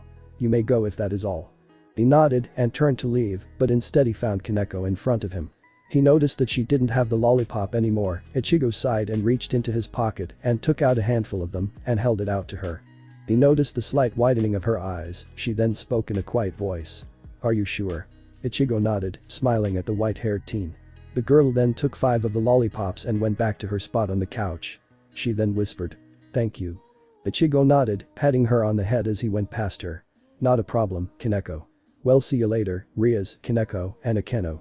The black-haired beauty stepped out of her hiding spot. He then went on his way, leaving the room and then the building. When Rias knew he was gone she looked to her soul rook and asked with a smile. That isn't like you, Kaneko. Interacting with someone who isn't part of my peerage or speaking to someone at all. She saw the blush on Kaneko's face, and Rias grinned. "Oh, so you did find yourself a crush, my sweet dot." Kaneko remained quiet as she enjoyed the ears the orange-haired teen gave her. Rias laughed and let the towel around her loose, allowing it to fall to the floor. She then grabbed her uniform and slowly put it on. As she put on her blouse she walked towards the window and she watched as the orange hair slowly got further away, thinking, "What are you, Ichigo Kurosaki?" But then she watched as he vanished after looking around. But Sona, who was in the student council office with her peerage. She was trying her best to focus on her work, but a transfer student was claiming her mind. Since the day he arrived, Ichigo Kurosaki has been on her mind 24 a day. He intrigued her, he made her mind scream power, but she couldn't feel anything flowing off him. But not only that, but the way he made her feel when she thought of him. Sona was taken from her inner thoughts by the door opening. She looked up to see the teen who was claiming her thoughts. He was standing there, with his hair hiding one eye and the other glowed brown, with his uniform jacket opened, and in his hand was a half-eaten chocolate bar. The sight made something in her swirl, and she watched as he made his way towards her desk, putting the chocolate bar away as he did. She shook her head mentally, looked up at the teen, and spoke. "Did she get the documents?" He nodded. "Good. Well, if you could get us some drinks, we could continue." Ichigo nodded and smiled. "Of course, Sona. Is there any suspect drink you'd like?" Sona answered immediately. "Tea." He nodded and turned to leave, asking everyone else what they would like, and soon he left to get everyone their drinks. After a few minutes, the teen returned with a cart which had all of their drinks on it. When he reached Sona's drink he placed a teacup onto her desk with honey and sugar and then poured the tea into the cup. When he finished he went to his desk and went to work on his paperwork. Time then went by quickly, and when everyone was done with their paperwork they got up and went to leave. But before they could leave Sona spoke. "Ichigo," said orange-haired teen looked back at her. "Have you ever played chess?" A smile grew onto his face. "I just started." He turned around. "Why do you ask, Sona?" The beauty looked at her queen and nodded, and Tsubaki left her side and grabbed a chessboard on the shelf. "Well, I want to have a match and to test you on something," she answered. By the time she finished the chessboard was set up. Sona motioned with her hand at the chair in front of her desk and Ichigo sat in it. "Before we start, is it okay if we use our chess pieces?" That made everyone raise a brow. Sona then asked. "Why?" He shrugged. "I don't know why. But you can use yours if you want," he said, scratching the back. The student council president looked at him confused but nodded. "Well, I'll use the set." Ichigo nodded and smiled. He then took out a box and opened it and brought out a set of orange and black chess pieces. "Those are some interesting pieces of Ichigo. Where did you get them?" Ichigo set the pieces up and when he was done, he answered. "My mother gave them to me." "So who is going to move first?" He finished with a question. Sons grabbed a pawn and moved it up 2 squares. "I will. After all, I have more experience than you do." Sona watched as they played the game. The room remained quiet as the two played, and Sona was surprised. Ichigo was doing amazing for a starter. He showed that even though he is new, he also found chess to be his passion. But the game didn't last much longer, with Sona getting the teen into checkmate in 47 moves. The orange-haired teen held out his hand with a smile and said, "Good game, Sona." She nodded and took the hand. "Good game, Ichigo. And you can call me surprised, for a newbie, you did quite well against me. Most of the people here weren't even able to get around 20 moves, you did double them." She smiled, and she then felt the warmth of his hand engulfed hers. Ichigo broke the hand lock and grabbed his pieces and put them into the box he took them out of. Then it brought a thought to Sona's mind. If he has his own set then he should have a board. She opened her mouth, but Yura spoke first. "Yo, Ichigo." The teen looked back at the blue-haired female. "If you have your own set, do you also carry your board?" she asked, placing a hand on her hip. Sona looked at Ichigo and watched him nod. "Can we see it?" the blue-haired beauty asked. Ichigo scratched the back of his head. "Sadly, no. I have somewhere to be. But another day maybe." He placed the box that held his chess pieces into his bag. Yura shrugged. "Fine, but you better play basketball with me later as well." Ichigo nodded and stood to his full height, tossing his book bag over his shoulder and left the room waving as he did so. "Well, I will see you all tomorrow." When he was gone, Sona was finally able to breathe calmly again. She didn't know she was breathing the way she was, but she did now. That guy isn't human at all. Being able to go against Sona like that. Saji said, looking at the door the older male left. Saji isn't a way to speak about someone behind their back. But also that doesn't mean he isn't human, it means he's had a good teacher and instructor. Momo said as she hit him, getting an ouch from the soul boy in the room. The white-haired girl then looked towards the peerage king. "But Ichigo is not human. What do we know of him, Sona?" The king stood up grabbing her bag and made her way out of the room and was followed by everyone else. Well, nothing. All we know is that he is either extremely powerful or extremely weak, which Rias and I doubt. They remained quiet as they left the building and it was broken by Yura. Well, we will find out when he shows it. But until then I'd still like to play basketball with him. Well, I'll see you all tomorrow. She finished well turning in the direction of her home and everyone slowly left. Elsewhere. Ichigo entered the house that he got that feeling from. It was the same as the day Haidu was turned into a demon. He was sure it was the white-haired man, but during that day he threw a smoke bomb that concealed his presence. Ichigo could feel him run, but left it be. But now he was here, in a house that stank of blood and gave Ichigo the feeling of dread. He then entered the room that gave off the feelings. As he did he regretted it immediately, for everywhere he looked blood and body parts could be seen. Father, mother and daughter, all of them dead, and all that remained of them was the blood and body parts. Ichigo then felt his sense tingle, and he brought his arm up and a reishi bow appeared on his fingers. Ichigo then shot an arrow at where he felt it. When he looked in the direction he shot, found a small creature in its place. He then heard a voice from behind him. What are you? Ichigo didn't even look towards the voice, but he brought his arm up and shot another reishi arrow. He looked towards it and no one was there but a creator, but then he felt it again, but this time it was behind him and he felt evil to attend coming from it. Ichigo didn't bat an eye when he felt the steel reflect off his skin. He then turned around quickly and he felt his hand hit the man's face, sending him flying into a wall. Ichigo then looked at the man who was stuck in the wall.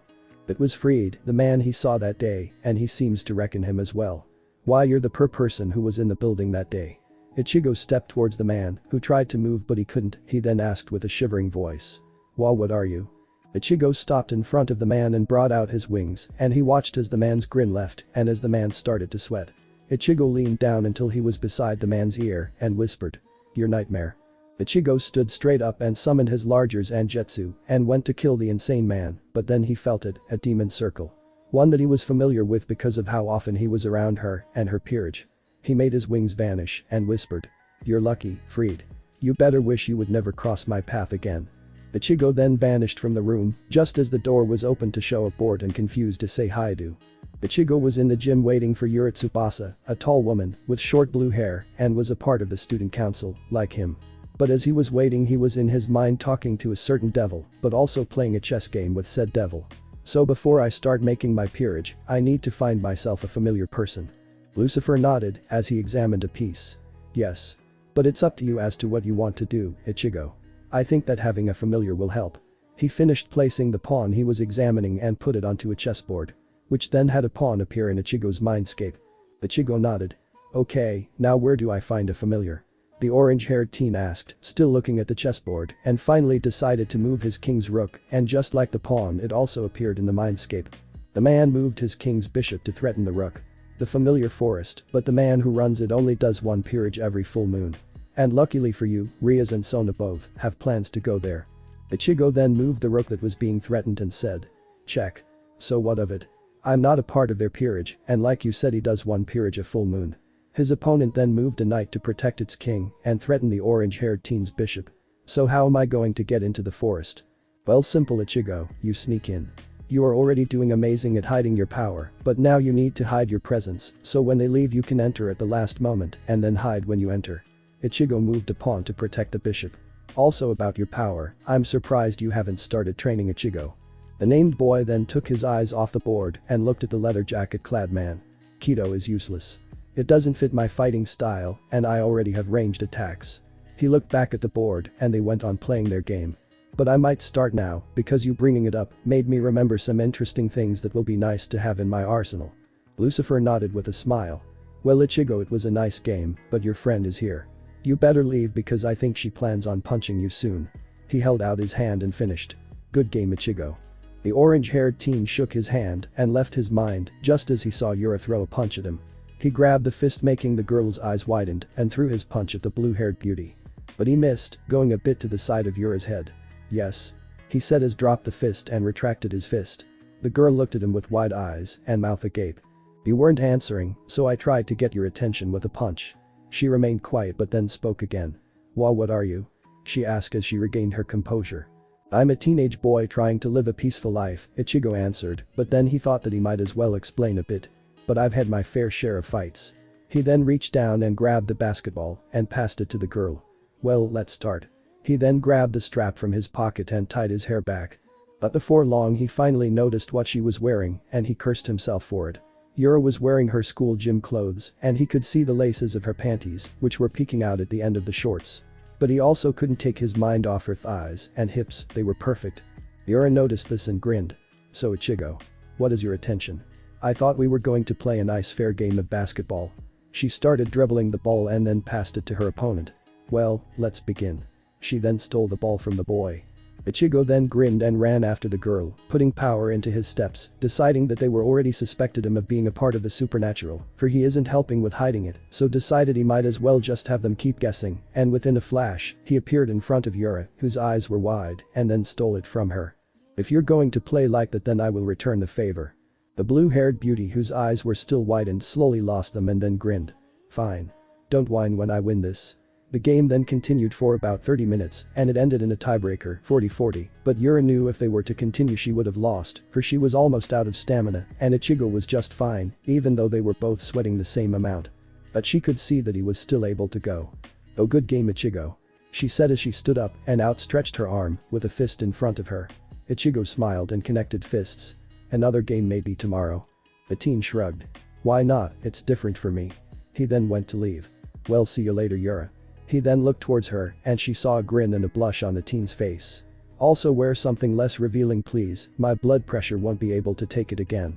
Also orange. What made you think that color? Yura blushed as he left. She started questioning herself, wondering if she had an interest in women or men now. But it was the latter for she has never been this turned on. Damn him. She whispered as she left for the change room. Elsewhere. Ichigo was fresh, the sweat was washed away and the annoying hard-on was also gone. He was amazed he was able to hide it for this long. But he did, and hopefully, Yura won't be wearing those cursed shorts. But that wasn't important, for Ichigo needed to get to the old school building so that he could probably get to the familiar forest. But Ichigo was stopped because he swore he just saw two very familiar faces walk by him. He turned around and found no one. What the hell was that? He questioned himself. He shrugged and continued on his way. When Ichigo got there he opened the classroom door and found the whole peerage there and the newcomer. Ichigo. Rias asked as she noticed him. Why are you here? Ichigo went to answer but found a very familiar face looking up at him. He looked down and smiled. Hello Kaneko. He said as he reached into his pocket and grabbed a bag of gummies. I'm sorry but I ran out of lollipops, but I brought gummies instead. Kaneko grabbed the bag and spoke. Hello Ichigo. She then grabbed his hand and dragged him to her couch and forced him to sit down. She then sat down on his lap and started eating her gummies. All the while this was happening Rias, Akeno, and Kiba were laughing. I'm guessing you won't be leaving anytime soon, Rias said as she regained her composure. It seems Kaneko doesn't plan on letting you leave, now that you're here. Ichigo scratched the back of his head. Sorry if I'm interrupting something. He looked towards the crimson-haired beauty. She waved and said. It's fine, Ichigo. You weren't interrupting something that important, to be honest, I was just telling Asia what it is we do here. Oh, that reminds me. Ichigo, have you met our new friend?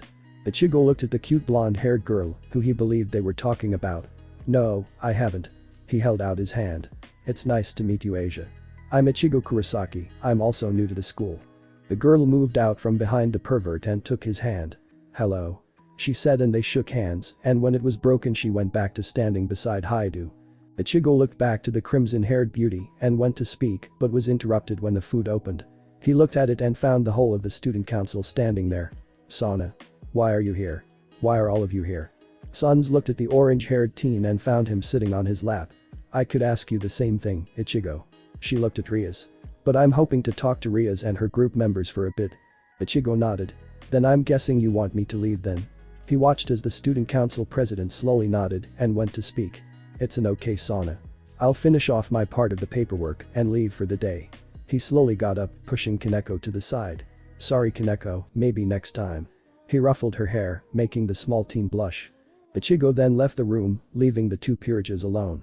He then left the building knowing that one of the many members was watching him, and when he knew that they couldn't see him, he stepped into the building, hiding his presence and power. He didn't need to know what they were talking about, so instead entered his mindscape. There he found himself standing in front of Lucifer again, and the man smiled when he noticed his owner. Ichigo. Back for a game? Ichigo shook his head. No sadly. I'm here because I want to talk about peerage members. That got the man's attention, and he waved, motioning Ichigo to continue. I'm thinking of leaving the queens for the time being alone. But bishops, I want to make Orihime and Yusaka two of them. Knights I believe Nell and Uryu if they say yes. Brimjo and Chad for my two rooks, and that is a major might for the first one. For one of my pawns, Kisuke. Lucifer nodded but remained quiet. Ichigo then left, leaving the man be. When he opened his eyes he found himself in a forest and could hear voices. I'll be right back. I have to check something. A man's voice spoke. Did something happen with the familiars? Ichigo immediately recognized Ria's voice. Because if there is, we can come back another day. The man spoke up again. No, it's nothing like that. But I'll be right back, so just wait here. It was quiet for a bit and Ichigo knew the man was talking about him. For the second it was quiet he felt the man above him. Ichigo looked up at him and smiled. Yo. The orange-haired teen then felt him in front of him. But before the man could get ready to attack, Ichigo grabbed him by the lapel and placed him against the tree Ichigo was leaning against. That wasn't a very smart idea, was it? Why are you here? The man asked. The only way you can enter is if you join that peerage, but you don't seem to be a part of them. Ichigo nodded. Indeed, I'm not a part of the peerage, but I'm here to find a familiar and I don't want them to know who I am. He explained and let the man go. The man fixed his shirt, then looked up to him. Who are you anyway? I can't feel your power, so you must be someone. He was cut off when Ichigo showed his wings. He extracted them and spoke. Please let me find myself a familiar and I'll leave you be. The man shook his head, nodded and crossed his arms. Fine. Do you know how to find your bond? Ichigo shook his head. Okay, just let your power release and hold it for a few minutes. When you let it go you should get a pull, or they will come to you. Ichigo chuckled and scratched the back of his head. Ha. I know you might think I'm overreacting, but if I release my power I'll most likely kill everything within 20 feet of me. The man raised a brow but nodded. I don't know what you mean, but I'll try to get your friends away from here. He turned and jumped onto a tree and left. Ichigo then released a sigh and just listened as Issei made a perverted request, and then they left. He then closed his eyes and tried to see where they were, and when he knew they were out of the 20 feet, he then opened his eyes and let his power go. With Rias and everyone else, they all went to their knees and their eyes widened. What in the hell is that power? Kiba yelled out. Those that were weaker were slowly losing consciousness. Issei and Asia were both slowly passing out. But then a flash of black and red surrounded them and everyone felt the power leave from their shoulders. Rias then looked towards the familiar master. What the hell was that? Its power was too powerful. Everyone nodded, even Issei and Asia who were being held up by Kiba and Akeno. Everyone but Kaneko, who was looking at the ground with a confused look but also wide eyes. I've never felt that power before. Even brother's power is an ant to this monster's power. The man had wide eyes and mouth agape. He wasn't lying. He did kill every familiar in a 20 feet radius. He whispered. He looked towards the crimson-haired teen. I don't know what that is. But the only reason we might be alive right now is because of this barrier. Indeed, there was a barrier around them, a transparent one, but they could see a tint of black and red in it. Rias, who was scared but also interested in who this power belonged to, went to leave. But before she could, the man stepped in front of her. I highly advise against that. You saw what it just did to those two. The only reason you all are up is that you proved to be a bit more powerful for them, and even though this barrier I could feel it getting stronger. He finished. Rias went to respond, but Akeno spoke first. I think we should listen to the familiar master, Rias. This is the safest place for us until that power leaves. Rias looked back to her queen, wanting to argue. But after a few seconds, she nodded and crossed her arms. Fine. But the second this barrier leaves I'm looking for where the power came from. The master then spoke again. I advise against that as well. This forest is large and I even find myself lost sometimes. He finished and all Rias could do was release a sigh and just wait. Ichigo finished counting to 180 and pulled all his power back into him and immediately he felt a pull. When Ichigo was able to get all his powers pulled into him, he got up and flashed and stepped towards the pull. When he reached it he found a cave that had no light whatsoever. He then felt the pull again and this time it was stronger and it yanked Ichigo into the cave. The teen entered the cave and just allowed the pull to lead him. When it stopped, Ichigo also stopped and he looked around at where he was and only found darkness. But that ended when he saw blue and heard a female voice. Who's there? If you don't speak, I will send you through all kinds of pains. Ichigo stepped forward. I felt a pull towards here when I tried to find a familiar and I was brought here, Ichigo explained, and when he opened his eyes from a blink, he found a beautiful looking face in front of him. The person had long pale blue hair and dark blue eyes. Ichigo could feel a powerful aura in her body. He could also feel the coldness leaving it. Yes, I did feel your power, and I did summon you. But how do I know you can give me what I want? Because I'm not like the other familiars as in I won't just bond with you. I want something in return. Ichigo then asked. What is it you want from me? She blinked and tilted her head. What? I'm asking what it is you want. She then smiled. I like you. Straight to the point and business. She then started walking around him, running a hand along his dot. What I want is many things. I want to kill humans and to watch them suffer. But I also want revenge on those who stole from me. But most of all I want someone to claim me and to make them mine. She finished behind him. Why do you want to kill humans and who are those you want revenge on? He asked to remain still but got his wings ready if he needed them. She continued walking around him. During ancient times a dragon stole my treasures, died, and now the humans have them. She then ran a finger along his cheek, then his, and then the other cheek. I want to kill them all because I want my treasures back. Is that the only reason you want to kill them because of that? Ichigo asked. You can just find new and better treasures. He then looked at her and grabbed her wrist. And I can help you with that. I know more about this world than the common demon. He activated his wings and he watched as the lady's eyes widened. Become my familiar and I promise you will find new treasures and maybe some of your old ones. The beauty remained still for a while but then grinned and nodded. So I will be. She grabbed his cheeks and titled his head. Do you even know how to make a contract with a humanoid familiar? Ichigo shook his head. Well, he tried, but she had a good grip on his head. Good. It's a simple French where the familiar pushes their power into the person. Ichigo's eyes widened and went to speak, but he just helped the beauty and she pulled him down to her level and fed him and he started feeling the power flow into him. The power was cold, deadly, and pure. When they broke, Ichigo felt something on his back and the beauty explained. What you are feeling is my claim on you. When a powerful dragon king becomes familiar they give their person an emblem. She then let go of him. Also I never introduced myself. I am Tiamat, the only female 5 great dragon kings and the chaos karma dragon. Ichigo nodded and gave a light bow, making his wings go away. I'm Ichigo Kurosaki. I have many titles and I am not one to brag, so I'm not saying them. He stood up and did what Zangetsu taught him and opened a garganta. Well, we need to leave. I promised the master of this forest to leave once I have my familiar. Also, do you by any chance turn small? Absolutely. She said, and Ichigo watched as she turned into a small blue dragon and jumped onto his shoulder. He then heard her continue in his mind. I have 3 forms. Human, which I was in, this form, and my dragon form which is this but larger and more powerful. Ichigo nodded and left the forest. He entered the Garganta with 2 things in mind. The first is to keep his promise to the familiar master and the other is to get his peerage started. Ichigo. The voice of his demonic power spoke. I thought about your peerage candidates and I'm wondering why you want to give Kisuke Urahara the pawn and not something else. Ichigo explained as he started running, leaving a perfect bridge in front of him. I believe Had and Clogs can utilize the pawn more to his and my benefits. Ichigo didn't see Lucifer nod but knew that the man did. Then we agreed. Well, I approve. Ichigo nodded. Also for a queen candidate, Sumsuke-san.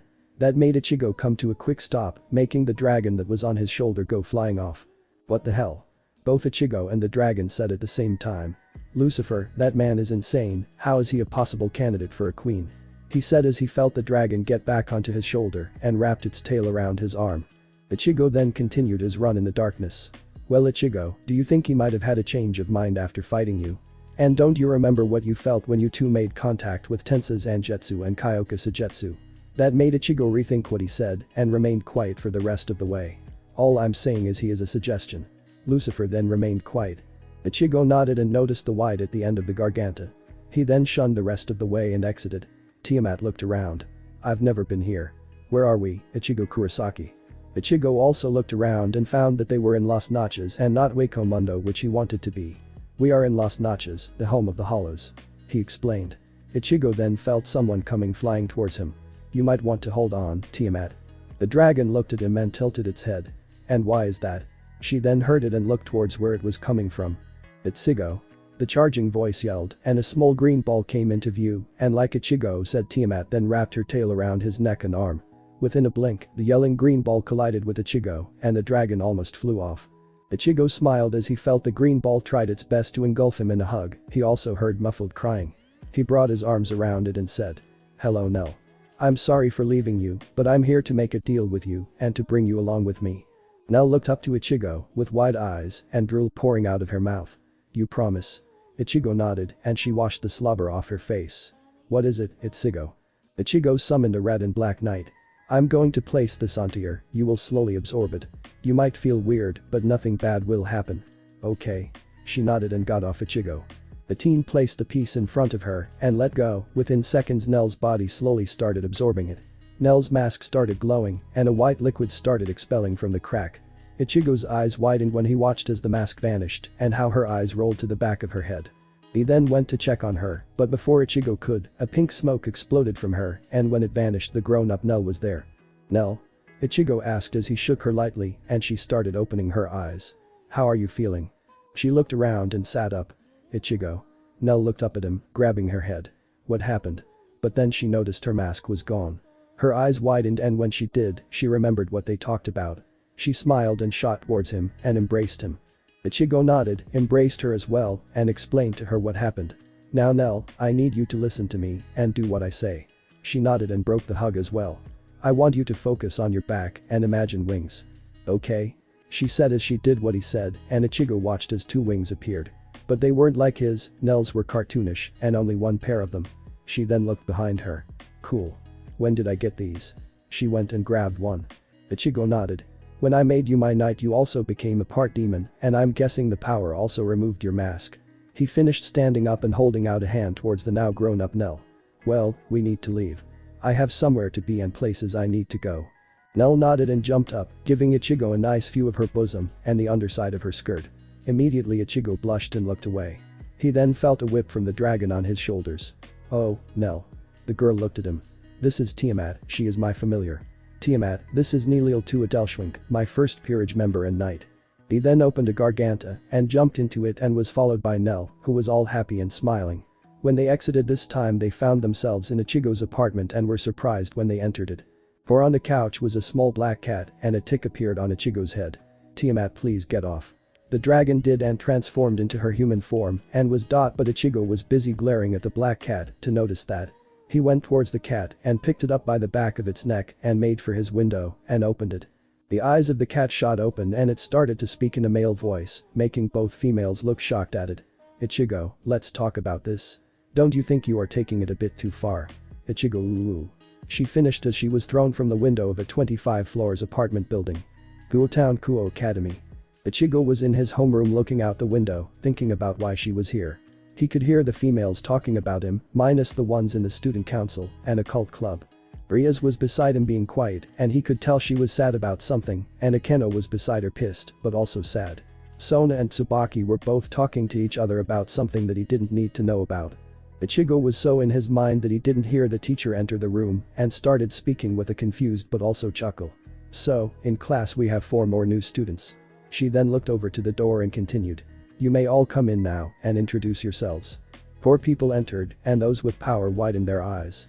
The 4 newcomers then wrote down their names and then spoke, making Ichigo stand up and his eyes widened and everyone looked at him. My name is Tatsuki Arasawa Yurichi Shihoin Nilil Tua Delshwing Tia and Ichigo Kurosaki is mine. They all said at the same time. What the fucking hell are you all doing here? Ichigo yelled as he shot up, making everyone flinch. Kurosaki, watch your language and keep your voice down. The teacher yelled back, smacking a book onto her desk. The boy bowed and responded. I apologize, sensei. He then left his seat and went to the front of the class, pushing the 4 females to the exit. We will be right back, sensei. When they exited the classroom, he stopped pushing them. Follow. He demanded and the 4 did. 3 of the 4 started laughing. Your reaction was amazing, Ichigo. Absolutely beautiful. The voice of Yurichi spoke up. Trying to do her best to keep her laughter in, but failed epically. But Ichigo remained quiet as he led them outside. He also hated every part of it because of the laughter, the 4 beautiful women, and the second most popular male in school. Would bring everyone's attention to them. So as he left he knew a crowd was following shortly after. Ichigo then turned around and went to speak, but before he could he found himself being grabbed by the collar and yanked down until he found his connection with another's.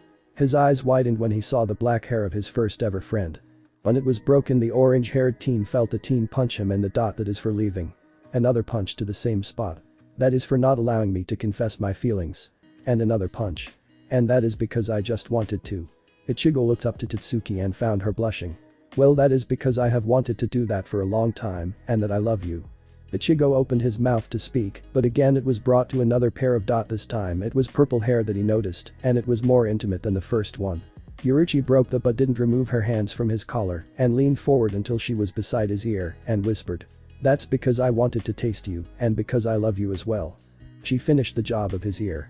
Ichigo felt a shiver go down his spine and then the blood flowed to his groin.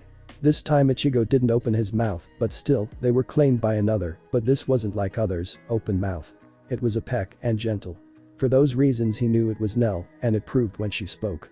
"I also love you, Ichigo. But I'm not as experienced as those two." Ichigo nodded.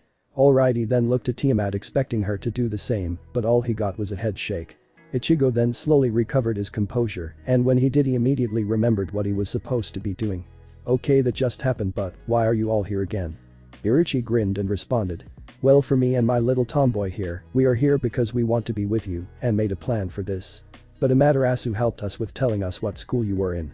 Tatsuki nodded, confirming what the Flash Goddess said. He then looked at Nell, who smiled. "I just wanted to be with you." She nodded but continued. "But also because I didn't want anything to happen to you." Ichigo nodded and sighed, but smiled. "Well, I'm happy you are here." He looked at the two newcomers. "Well, do you have a place to live?" Tatsuki nodded. "Yes. We are your neighbors." She then looked at the golden-eyed beauty. "Which is why you found her in your apartment." Ichigo nodded, but then he felt it, a power coming from the black-haired teen. "Did you by any chance become a Shinigami?" He whispered and watched her nod. "We will talk about that later. But right now we need to get back to school." He then looked around and noticed the number of people who were watching. He released a sigh. "I'm gonna regret this, aren't I?" They all nodded. "Fuck," he said with a deadpan look. Later, Ichigo entered his apartment getting permission from Sana to leave his council work for today and found the side of his familiar in her small dragon resting on the couch. With her were the three females who just joined the academy. He placed his book bag onto a chair and removed his shoes. He took out his board and pieces, then placed them onto the table and set it up. He was missing both kings and a red knight. He then sat down on a single-person couch and closed his eyes. The apartment then remained quiet, minus the breathing of the occupants. Ichigo then felt something climb onto him and opened his eyes to see Tiamat climbing onto him. That was when Ichigo looked up at the ladies. "Okay. Tatsuki, how did you become a Shinigami?" "That's because of me, I gave her the power to fight along with you," Yuruchi answered. "I also personally trained her because we both want the same thing, and that is to be with you, Ichigo." She finished. Ichigo looked at the dark-skinned beauty and sighed. "Well, how far are you from Tatsuki?" "Shikai, Bankai."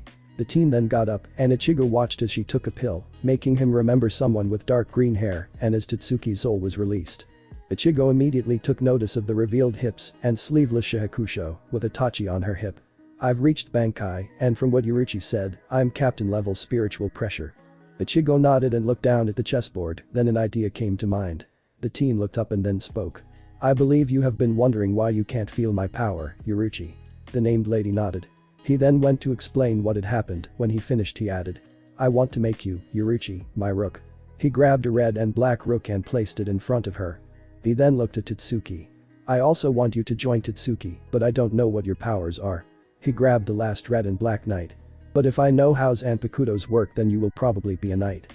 He then placed it in front of her. "It's up to you if the two of you want to join." Without a second of thought, they both grabbed the pieces, and Ichigo watched as the two pieces were absorbed into the bodies, making the bodies glow. During that time Nell moved to stand beside Ichigo. Within seconds the glow disappeared and both Tatsuki and Yuruchi seemed unfazed. So Ichigo said the same thing he told Nell. When they did, wings appeared, and both were unique. Yuruchi's wings were rods of lighting, and Tatsuki's wings were crystal ice. Ichigo went to speak but was interrupted by a knock, and immediately everyone either vanished their wings and one transformed into their human part. Ichigo then found himself being a chair to a woman. Ichigo didn't take much to think about what to do, but lifted the woman up and unknowingly grabbed a tit, making her quiet. He then put her down where he was sitting. Thankfully the chair was to the back of the door. Ichigo opened the door. "Hello?" he said as he opened the door and noticed the white hair of a very familiar face. He looked down to see Kaneko standing there. "Kaneko, why are you here?" The girl looked past him and into his apartment. She shook her head and then looked back up to Ichigo. "Can we talk?" she asked quietly. Ichigo raised a brow but nodded. "Sure.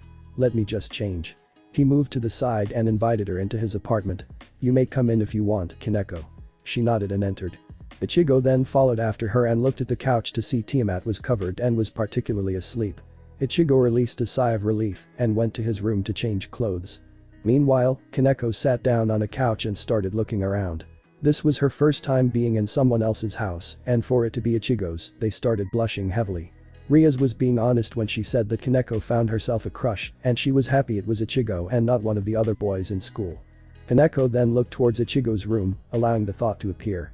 But she wasn't the only one who had that thought, for she also noticed the other 3 women looking towards the door. But the purple-haired one moved towards it first, soon followed by the short dark-haired one, and then the green-haired one.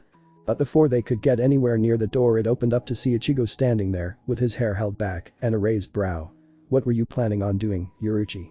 he said as he exited the room, closing the door behind him. The woman raised a brow. "Why me?" Kaneko just watched as the orange-haired teen stared at her. The purple-haired beauty then shrugged. "Right. It's always me.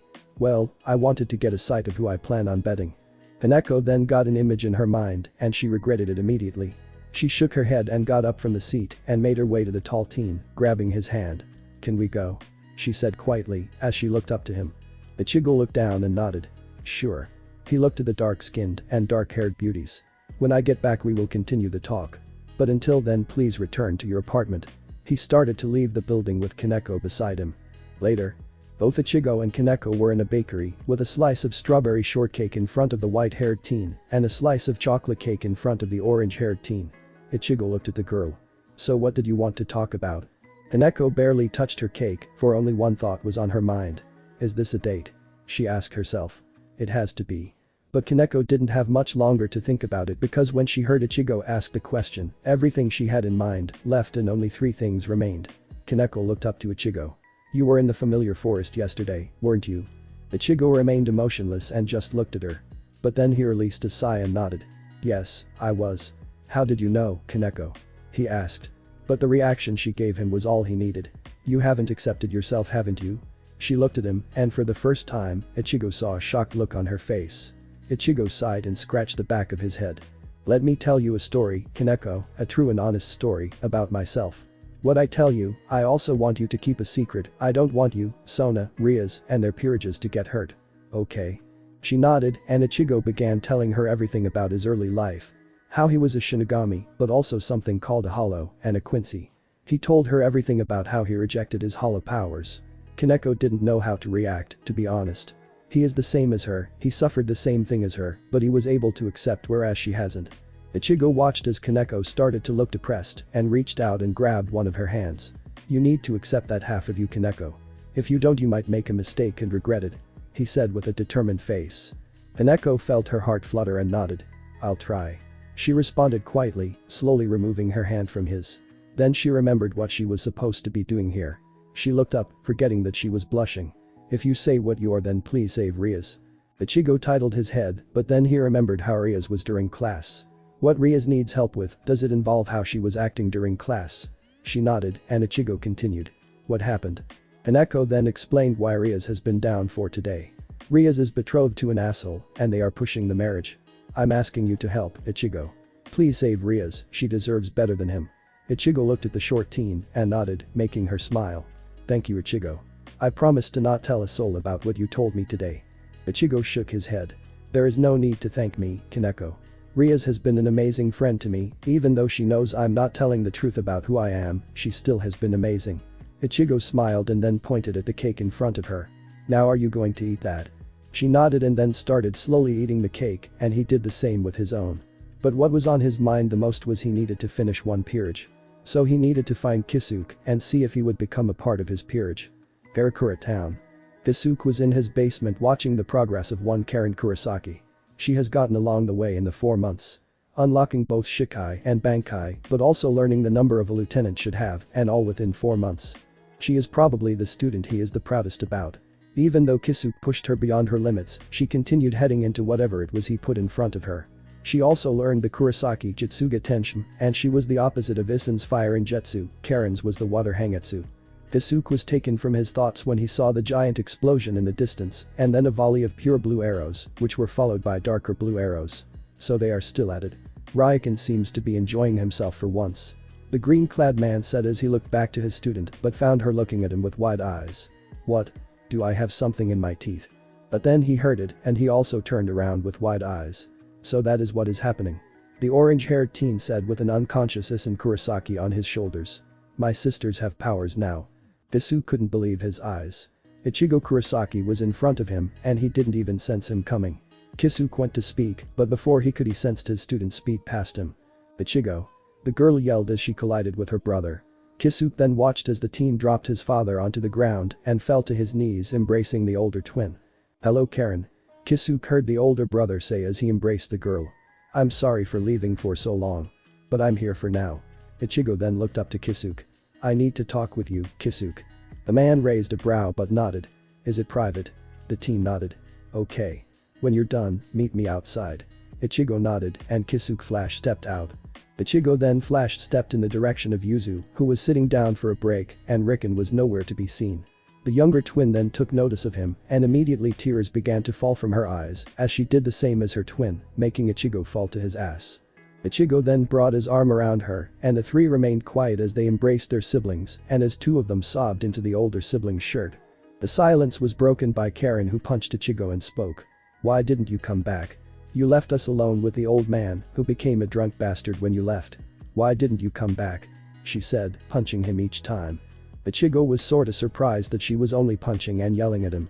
I made a promise to someone, Karen, and I'm sorry that I abandoned you with the goat. But I promise I will make it up to you. He finished. You better.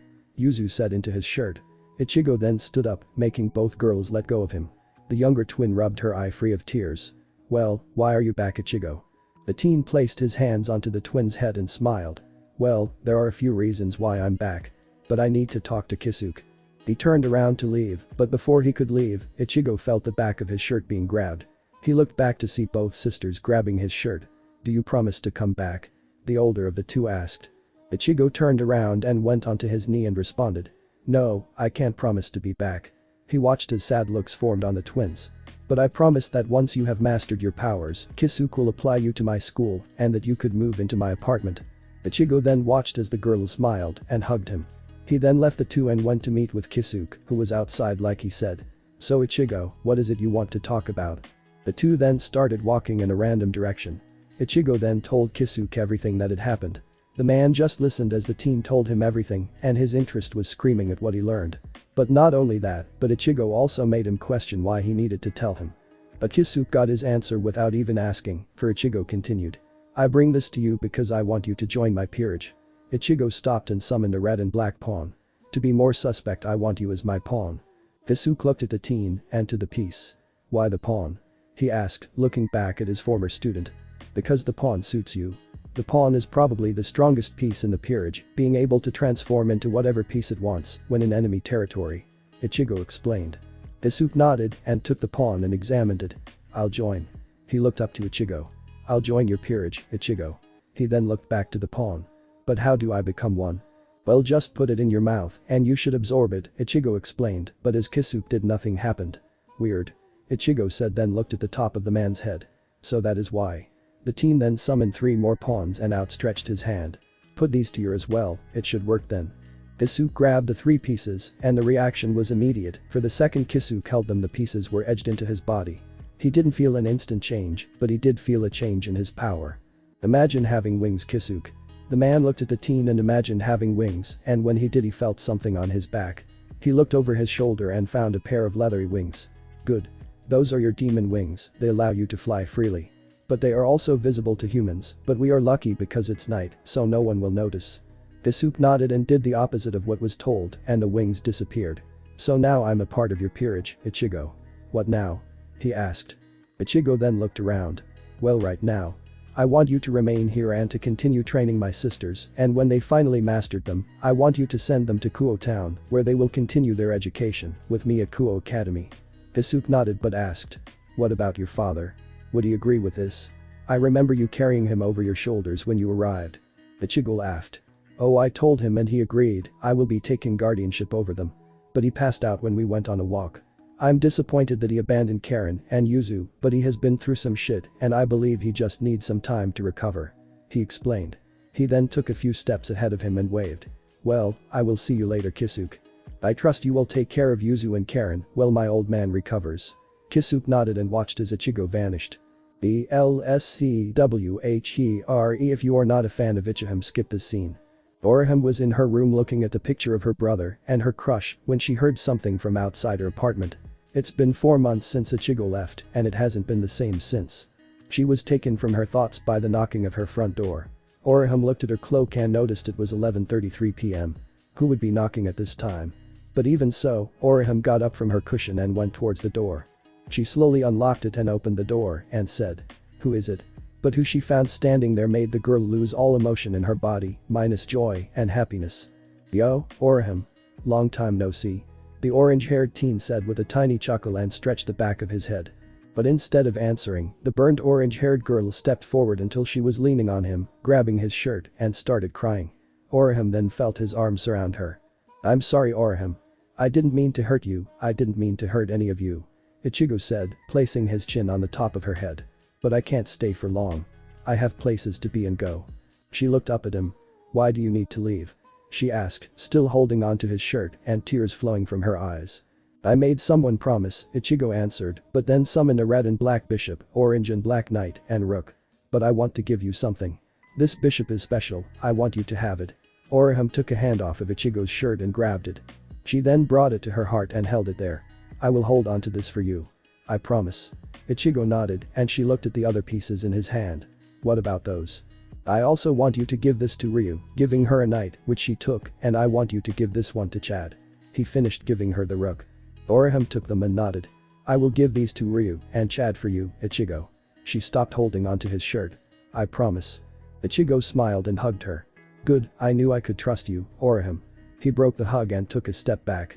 "Now Orihime, I need to go, but before I do, I want you to close your eyes." Orihime closed her eyes, allowing her thoughts to imagine things, and all she could think about was him and her dot. But instead, she felt the warmth on her forehead and then nothing. She slowly opened her eyes and found Ichigo gone. 9 days later. She lost, Rias Gremory lost, she is going to lose her freedom. The Crimson Beauty closed her eyes and went to shout forfeit, but something stopped her, more like someone stopped her. "Stop." A voice shouted out and a crack in space opened up. "Rias Gremory. Do you want another chance?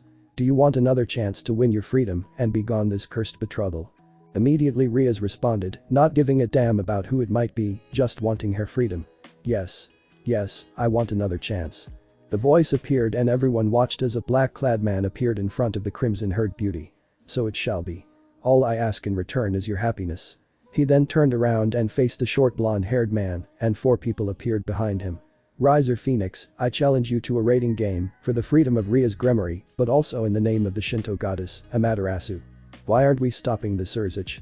the cute twin-tailed Mayu asked, looking towards the man who was leaning forward in his chair. "You know why, Seraphol," he answered, looking towards the black-clad man who was speaking to his 4 followers. 1. He gives me the feeling that I should know him. 2. What he said, but also in the name of the Shinto goddess, Amaterasu. He stood up. The Shinto has been quiet for centuries, but now they are active. Why is that? Why would they break their peace now? Seraphol then realized what he meant. They found a replacement army. She said as she followed the crimson-haired man. "We should let the other fractions know." "Yes. But I want to stay and watch this. I also need to speak with my sister." The man responded as he went to the resting area. When they got there, they found the crimson-haired beauty standing looking at a screen while her peerage members were being healed by her bishop. Beside her was Sona, who noticed the two, and a look of dread appeared when she noticed her sister. "So?" they yelled, finally gaining the attention of Rias. "I've missed you." She hugged her sister, rubbing her cheek against Sona's. Well, this was happening. Surziches walked over to his sister and looked towards the screen as Rias did and asked, "Do you by any chance know who that is?" The younger crimson-haired sibling shook her head. "No. I don't know who he might be. But he must have some power for being able to break the barrier around us and having to say her name." Surziches nodded. "Indeed, but not only that, but when he appeared, something in me moved. Something that screamed I should know him." Rias looked at her brother with a raised brow. "Why would that happen?" He went to answer but was interrupted by the other dot. "I also got that feeling as well." Both siblings looked at the twin-tailed dot. "When he appeared, something in me also told me that I should know him. It's almost like the time 4 months ago." All of them looked to the screen and watched as the cladded man and his followers started moving around, minus a follower that had blue hair sticking out of her cloak and mask. "It can't be." A voice spoke out, startling everyone in the room, and when they looked towards where the voice came from, they found it coming from Issei's arm, with his gauntlet activated. Asia was the one to speak. What do you mean?" She mumbled out as she continued healing the unconscious boy. "I know that woman, and if she is who I believe she is, that Phoenix guy is going to find out he is seriously outmatched." The voice answered. "Who are you?" Surziches demanded, looking at the arm. His response was a laugh. "Answer me." "You won't be able to scare me, KurosakiLucifer. I'm triple your age, and I've fought more battles than you foolish boy." The voice answered and continued. "My name is Drag, the Red Dragon Emperor, the Welsh Dragon, and the Red Dragon of Domination." But before anyone could answer, the voice of KurosakiLucifer spoke throughout the arena and started the game. Immediately those that were cladded in black vanished and the blue hair woman transformed, and what she transformed into made everyone get out of their seat. For in the place of the cladded woman was a large pale blue western dragon with celestial blue scales, and when she roared everything shook. Everyone who was unconscious shot up from their sleep and covered their ears. "What the hell is that scream?" "Wanna say hi?" you shouted, covering his ears, ignoring the gauntlet he had. The mouse looked on with wide eyes as they looked at the dragon. "It can't be." The Leviathan spoke with a small amount of fear in her voice. "Ariser Phoenix's rooks, bishop, knights, and pawns have all been defeated." The shock and startled voice of Lucifer's wife and queen spoke up. They then looked to the screen and watched as it showed the man, and in his hand was a spear that made everyone flinch. "Who in the hell is this man?" Seraphil yelled out as she looked at the screen. Unknowingly to the others, a small white-haired Nico was smiling. "I knew you would make it." Arena. Ichigo just finished his opponent's peerage, and it seems that his planned work. He knew the man would underestimate him and just sent his whole peerage at him. Now the man was alone with only his queen to fight alongside him. But that won't last for long while he was dealing with the majority of the peerage. Nell, Tatsuki, and Yuruchi went to deal with the queen, and any minute now, they should be hearing the announcement. Riser's Phoenix's queen has been beaten. Like that his opponent was alone. Ichigo then spread out his senses, and when he found it, he vanished and reappeared standing in front of the cowering Phoenix. "Riser Phoenix, I recommend forfeiting," Ichigo spoke through his mask, disorienting his voice so that it could sound different. Who are you?" The man stuttered out as he backed away from the cladded man. Ichigo sighed and answered. "My name is not important to you right now. What is important is your surrendering, or you will be in a life of pain." He finished summoning the spear, making the demon flinch. "I surrender." "You win." The man shouted. Ichigo then noticed the smell and realized Riser Phoenix had pissed himself. "Please no more." The masked teen released a sigh and turned around to leave. How the mighty have fallen. Then the announcement was made and Ichigo found him surrounded by armed men. Ichigo then watched as Nell, Tatsuki, Yuruchi, and a cloaked Tiamat appeared around him. Masked man. The teen watched as a crimson-haired man walked towards him. "I demand you to remove the mask and show us your face." He was followed by a short twin-tailed cutie and Rias. Ichigo raised a hand and his four friends disappeared. "I sadly can't do that, Surziches." The disoriented voice of the masked man spoke. "My identity has to remain a secret for the time being. By my lady's orders." He spoke a half-truth. The current Lucifer remained still and looked at the masked and black-clad man. He released a sigh and waved his hand, making all the armed men disappear. "Well, if that's the case then so be it." A smile then appeared on his face. "Well, what would you like as a reward for saving my sister, masked man? In my name and within my power I will grant any wish you ask for." Ichigo then looked over to the crimson-haired beauty. "All I ask is for Rias Gremory to have her free will and have her pick in whomever she wants to marry." Rias blushed and her brother nodded. "So be it." Then a serious look grew onto the man's face. "Tell me. If you are here because of the Shinto goddess Amaterasu, does that mean they are going to be more active?" Ichigo nodded. "Yes. The Shinto now has a replacement army. They also have a new goal, and that is to make peace with the other fractions. This is why they are welcoming Surziches and Seraphil of the Demon Fraction, Michael and Gabriel of the Angel Fraction, and Azazel and Kakabiel of the Fallen Angel Fraction to Takamagahara for a peace conference." Surziches raised a brow. "Really?" Ichigo nodded. The current Lucifer smiled and nodded. "I will let the other fractions know about this." Ichigo nodded. "Well, I must be going." He turned to leave but stopped and looked back at the group. "Also let Lord Nibirius, his clan will be safe in my hands." He held out his hand and a Nibirius magic circle appeared and then he vanished. The next day. Ichigo was in the old school building with a smiling Nico on his lap while everyone was talking about happy things. But before anything could happen the door opened to a grinning Yuruchi. "Ichigo, the perverted duo are drooling over your sisters." Everyone looked over to the orange-haired teen and saw a look they wished they never have. He looked at the pervert and said, "You are lucky you weren't with them, Haidu."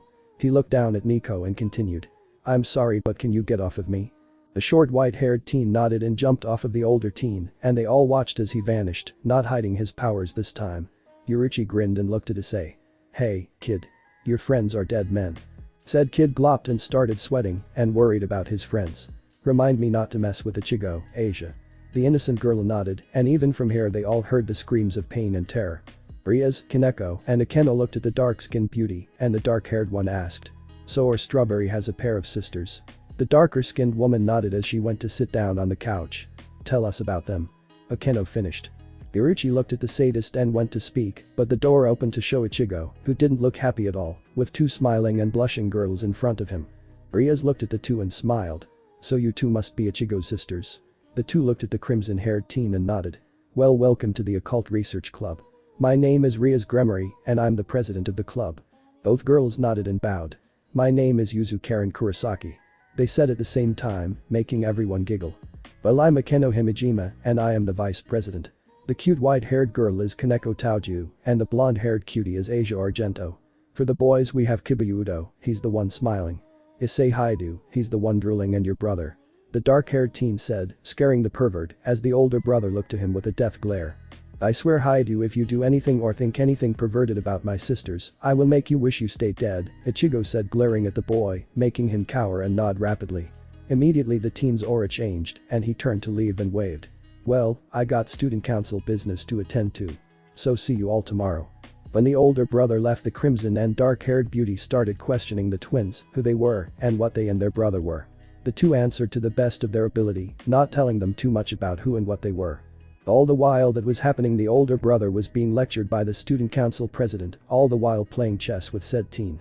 "In hell, the greatest and smartest we're trying to find out who it was that saved Rias Gremory and broke space and time." All the while the current Lucifer was having a nice conversation with his parents about a certain black-clad man that got his sister's attention.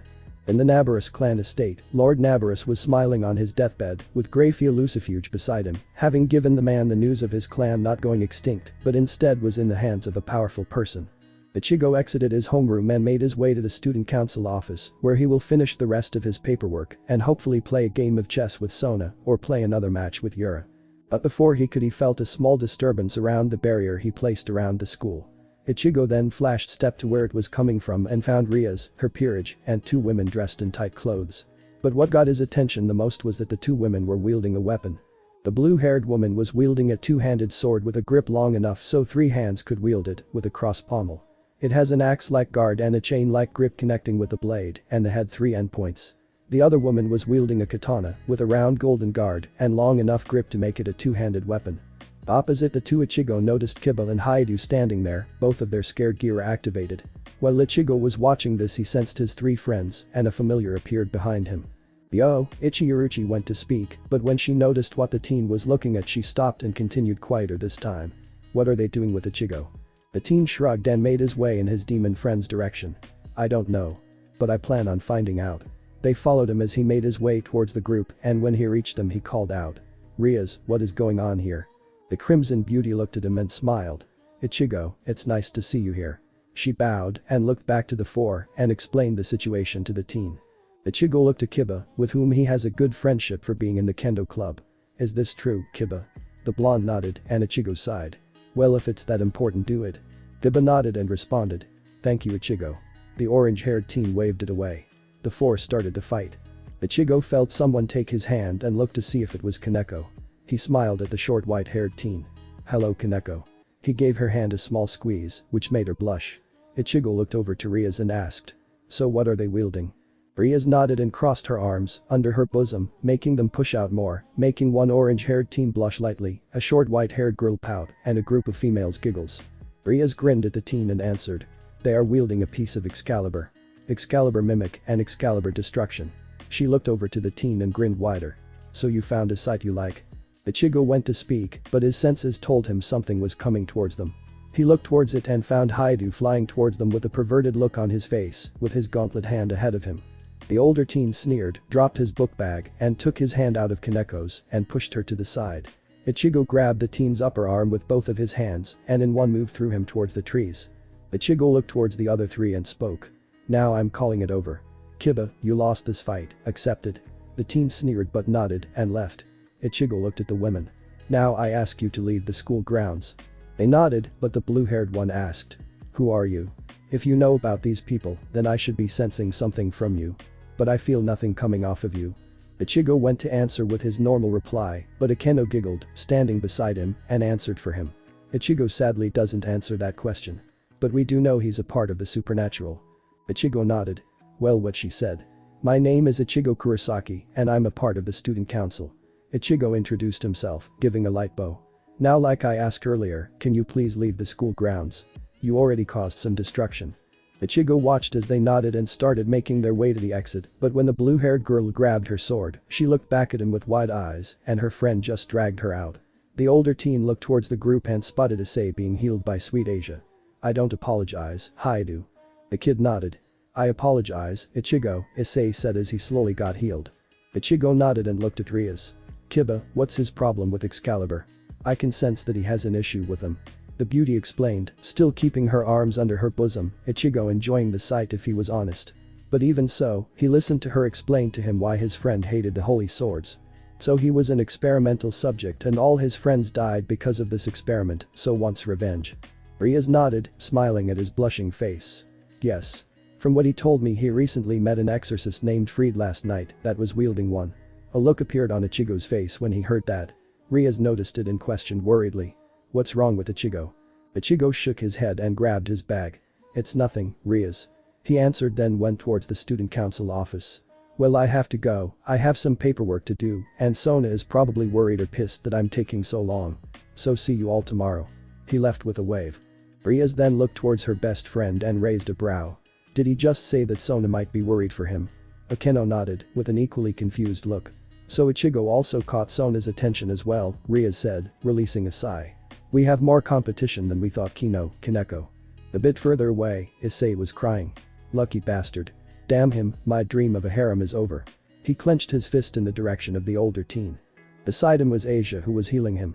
The innocent girl hugged him. It's okay, Issei. I believe you will get a harem someday soon. Issei cried again, and this time hugged her back. No, he won't. The women that came with Ichigo said, well, glaring at the teen. The reason being they were a victim of his pecking. He's going to have his hand for the rest of his life. Yuruchi finished as she left with the other three of Ichigo's group. Church. Zenovia, did you also feel that power coming off Ichigo? Irina asked as she sat in the bath with her partner while she was bathing. Zenovia nodded. Yes. She looked up to her partner. It was minor, but I got that feeling. She grabbed her chin. But that was only when I grabbed destruction, and only then I was able to feel it. She leaned forward with an almost excited look on her face. Is it him? Does he wield it? Irina nodded but also sighed. Yes. From what I can feel, he wields the true Longinus. But why would he be standing beside the demons? Why would they be friends? Do they not know he wields the ultimate demon killer? She started questioning. Stop. Zenovia said, and her friend did. You are asking too many questions. We can ask him when we see him again. She sat back leaning against the bath wall. Whenever that is. The teen appeared in her mind, and this time it wouldn't go away. He is handsome, and not only that, but he was hot as heck. She said to herself as she closed her eyes and enjoyed the heat from the water around her. The next day. Ichigo was frustrated and tired as he walked towards the academy. He couldn't believe his sisters would do that. Cooking with only an apron. He blamed Yuruchi for this, she got the thought into their heads. But then the other four joined in, and the scene, thoughts have been on his mind since. The teen then heard the sound of two familiar people. Ichigo looked towards the voices and found the two women from earlier. He made his way over to them, and they immediately took notice of him. Ichigo read the sign and looked at the two with a not so surprising look. He sighed and turned around. Follow me. I'll pay for a meal. The two followed him. So how did you two run out of money? The blue-haired one answered. Irina found a picture of Christ and bought it. Ichigo looked back towards the two with a raised brow. It ended up costing us everything. Ichigo looked at the nut-colored hair girl. You're Irina. She nodded with a small giggle. You are a fucking idiot. He said as he looked forward. Well, we are here. The two looked at the restaurant and followed the orange-haired boy into the place and answered the waitress. They then followed him to the bench and sat down. Order whatever you want, Ichigo said, giving them the menu. They looked up at him, questioning him if he was being serious. Go ahead, I have enough money to buy a whole mansion and more. So order what you want. Thank you. They both said as they looked at him. Ichigo then watched as they ordered half of everything on the menu. When the waitress looked at him, he quietly laughed at her expression and ordered a coffee with some egg and bacon. Minutes later, Zenovia exhaled looking towards the ceiling. Her partner did the same, but she leaned forward. "Thank you, Ichigo Kurosaki," the blue-haired beauty said, looking towards him as he got back from paying. He waved it away saying, as he sat down, "You two needed help. So I helped." He then looked between them. "So you want to ask me about who I am?" The two then sat up straight and looked at him with wide eyes. "I know you felt it when you grabbed that Excalibur, Zenovia. I know you felt the true longiness within me." The blue-haired beauty nodded. "I did feel it within you. But why aren't you with the church? You have our weapon, but aren't with us." "Why?" Zenovia asked. Ichigo answered her with dead seriousness. "Because God is dead." Both women looked at him with wide eyes and mouth agape. He was killed during the Great War. He was so tired and exhausted after sealing something that when he joined the battlefield he was already half exhausted.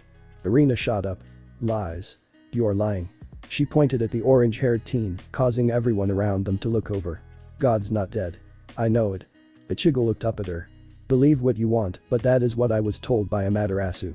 Michael is the one controlling everything, with the help of his fellow archangel, Gabriel." He got up from the seat and grabbed his bag. "Well, I gotta go. I'm already late for school." He then left, leaving the two to take in what he said. Thanks for watching this video. If you really enjoy this video, like, subscribe and comment down below and turn on that bell notification. Don't forget to support and follow the KurosakiLucifer for writing that awesome fanfic, and also make sure to comment on this story, link in the description. See you in the next video. Goodbye.